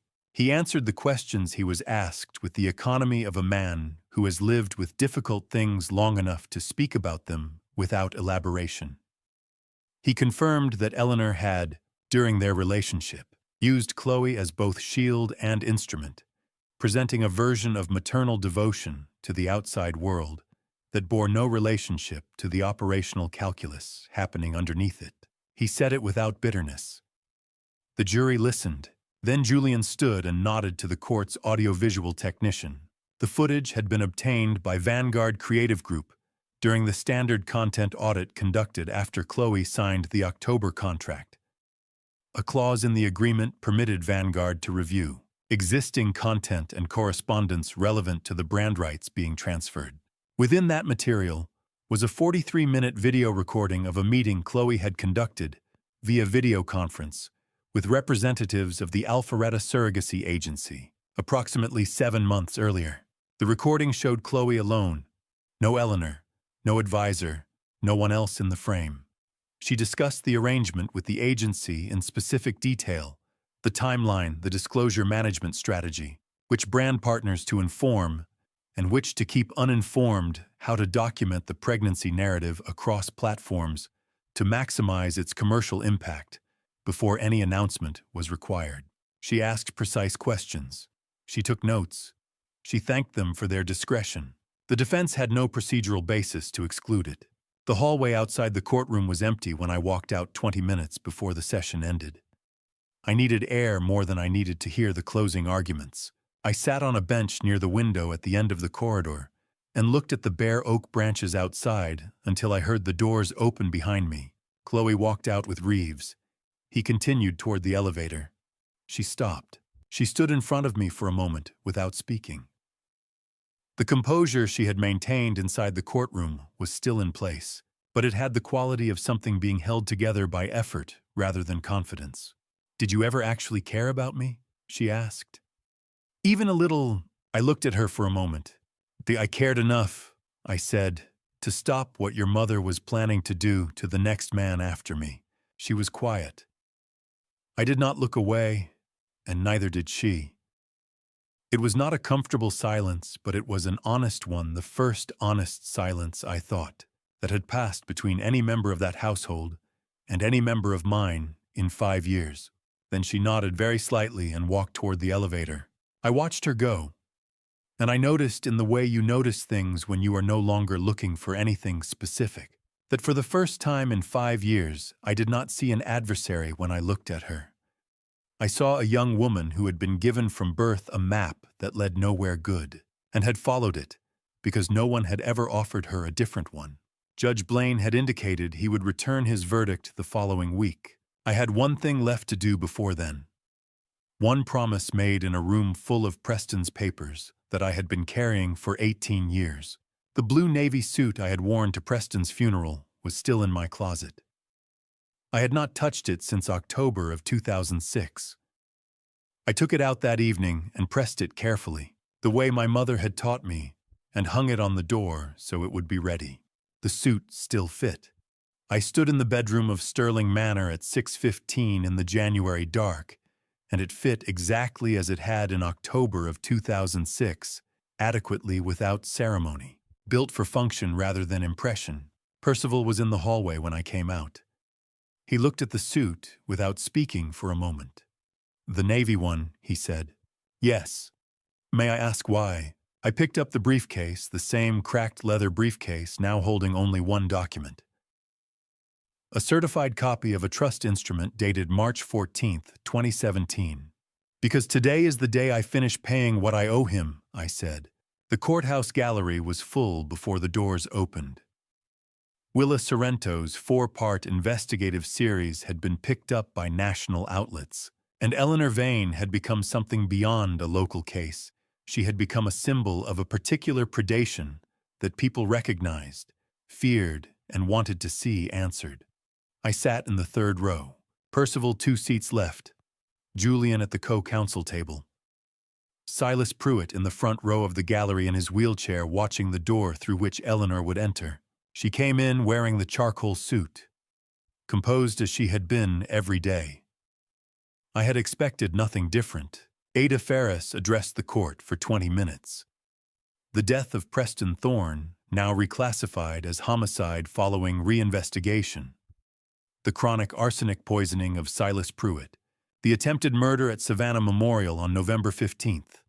The pattern of financial fraud across 3 decades. Then Julian rose with a single document.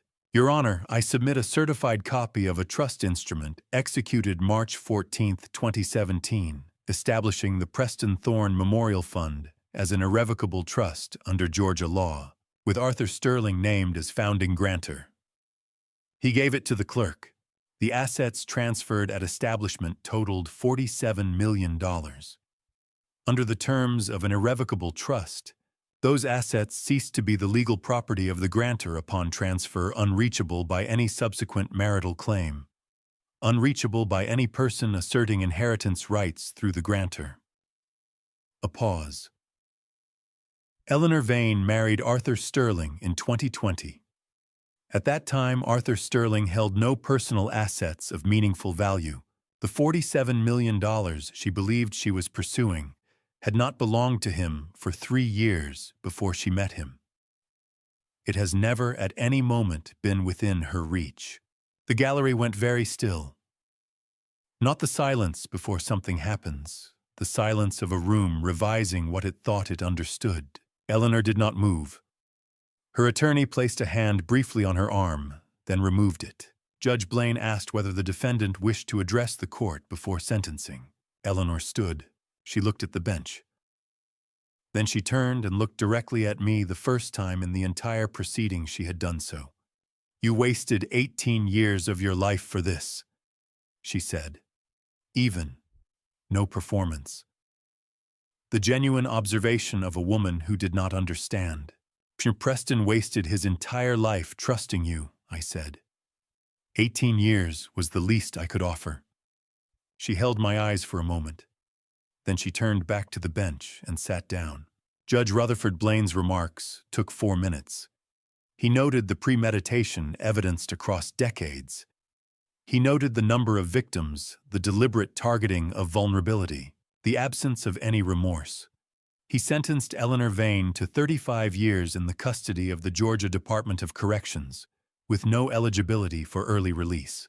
They came for her at 11:47. She walked with the same composure she had maintained throughout, not resignation, but the bearing of a woman who had decided at some point that she would not allow this to visibly cost her anything. She passed the gallery row by row. She stopped in front of mine. We looked at each other, a few seconds long enough. Then she walked through the door, and it closed behind her. Percival put his hand on my shoulder.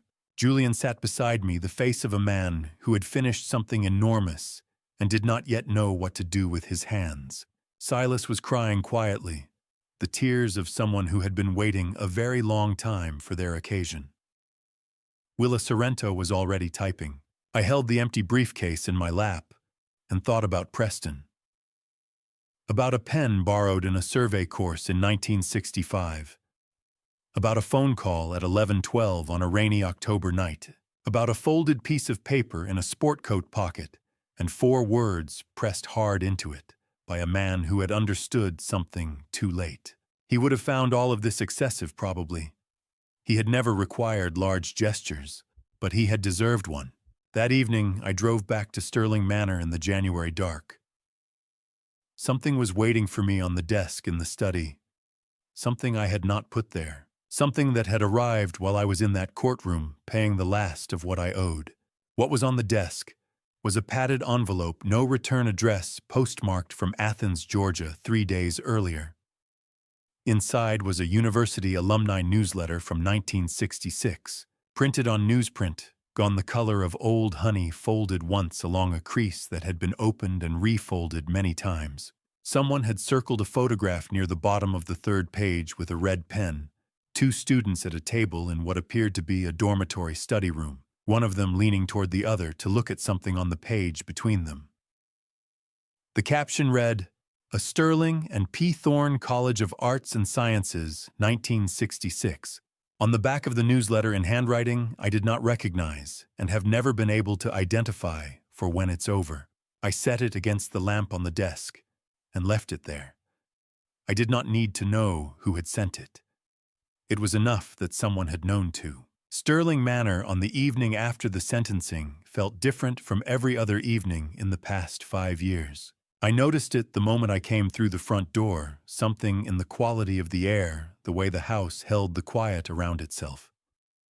Lighter, as though the building itself had been holding its breath for a long time and had finally been given permission to release it. Percival had been there all day. Every surface that had held Eleanor's things was clear, the mantelpiece returned to its original arrangement. The side tables restored to positions I had not seen in 5 years, the sitting room breathing again as a room rather than a performance space. The chair by the window was back where it had stood before 2020, at the angle I had always preferred facing the garden rather than the door. He had not said anything about any of it, and I did not ask. He had simply known what needed to be done, and he had done it before I arrived, so that I would not have to watch it happen. That was, I thought, the most accurate description of Percival Oakes that I could offer anyone. Julian arrived at 7. He had a key I had given him 2 years ago, and had not asked him to return. He came into the sitting room and sat down in the chair across from mine, and for a long time, neither of us said anything. It was not uncomfortable silence. It was the silence of two people who have finished something very large together and are not yet sure how to occupy the space it has left behind. I looked at him across the room, at the way he sat with his hands loose in his lap, his jacket still on, not quite relaxed, but no longer braced for anything. And I thought that this was perhaps the first time in 16 years I had seen him in a room without an agenda attached to being in it. He looked older than he had a year ago. Not old, he was 34. But something in his face had settled in a way that faces settle when weight is finally set down after being carried a long time. "Are you all right?" he asked eventually. I thought about it honestly before answering, because he deserved an honest answer. "I feel finished," I said. "That's different from feeling all right."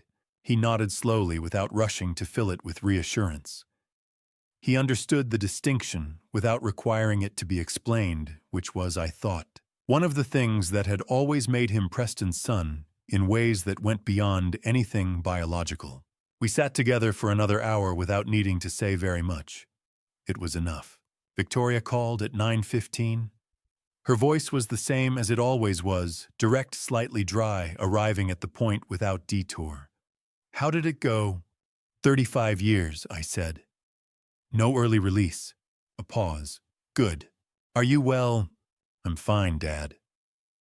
The word landed somewhere in my chest that I had not expected, simple, unguarded, without the careful professional distance she had maintained across 8 years of necessary separation. "I've been watching the coverage. Willa's piece was extraordinary." "It was," I agreed. "Come home when you can, and bring your real name back with you." She was quiet for a moment.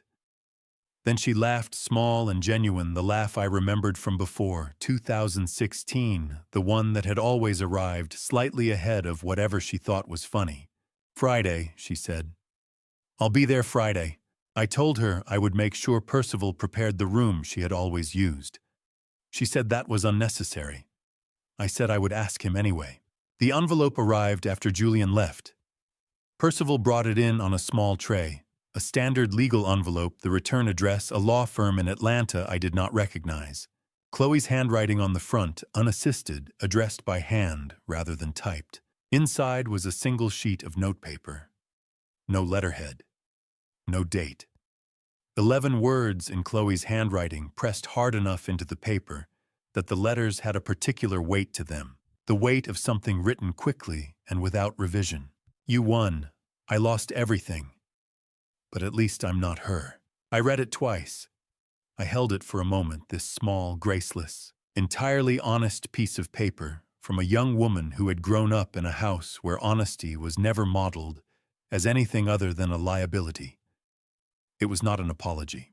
It was not addressed to me as someone she had wronged. It was the statement of someone who had looked directly at Eleanor Vane and for the first time recognized clearly what she was looking at and needed to say to someone that she was not the same thing. That whatever she was not that.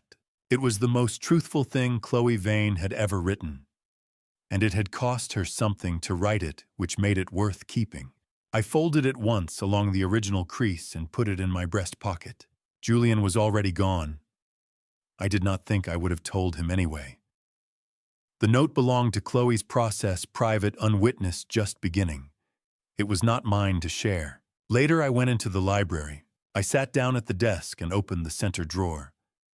The photograph was face down, where it had been for 18 years, taken out once a year on October 14th, and then replaced, each time with the same weight of unfinished obligation pressing against the back of it. Preston Thorne, in Athens, Georgia, spring of 1985. Looking slightly to the left of the camera, smiling at something outside the frame, I set it face up on the desk and sat across from it. For the first time since October of 2006, I did not feel the pressure of what was unresolved between us. The grief was still there. I have come to believe it does not go away, and I am no longer certain it should.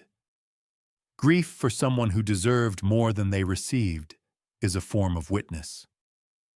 But the thing pressing against the grief all these years, the unfinished account, the open sentence that was gone.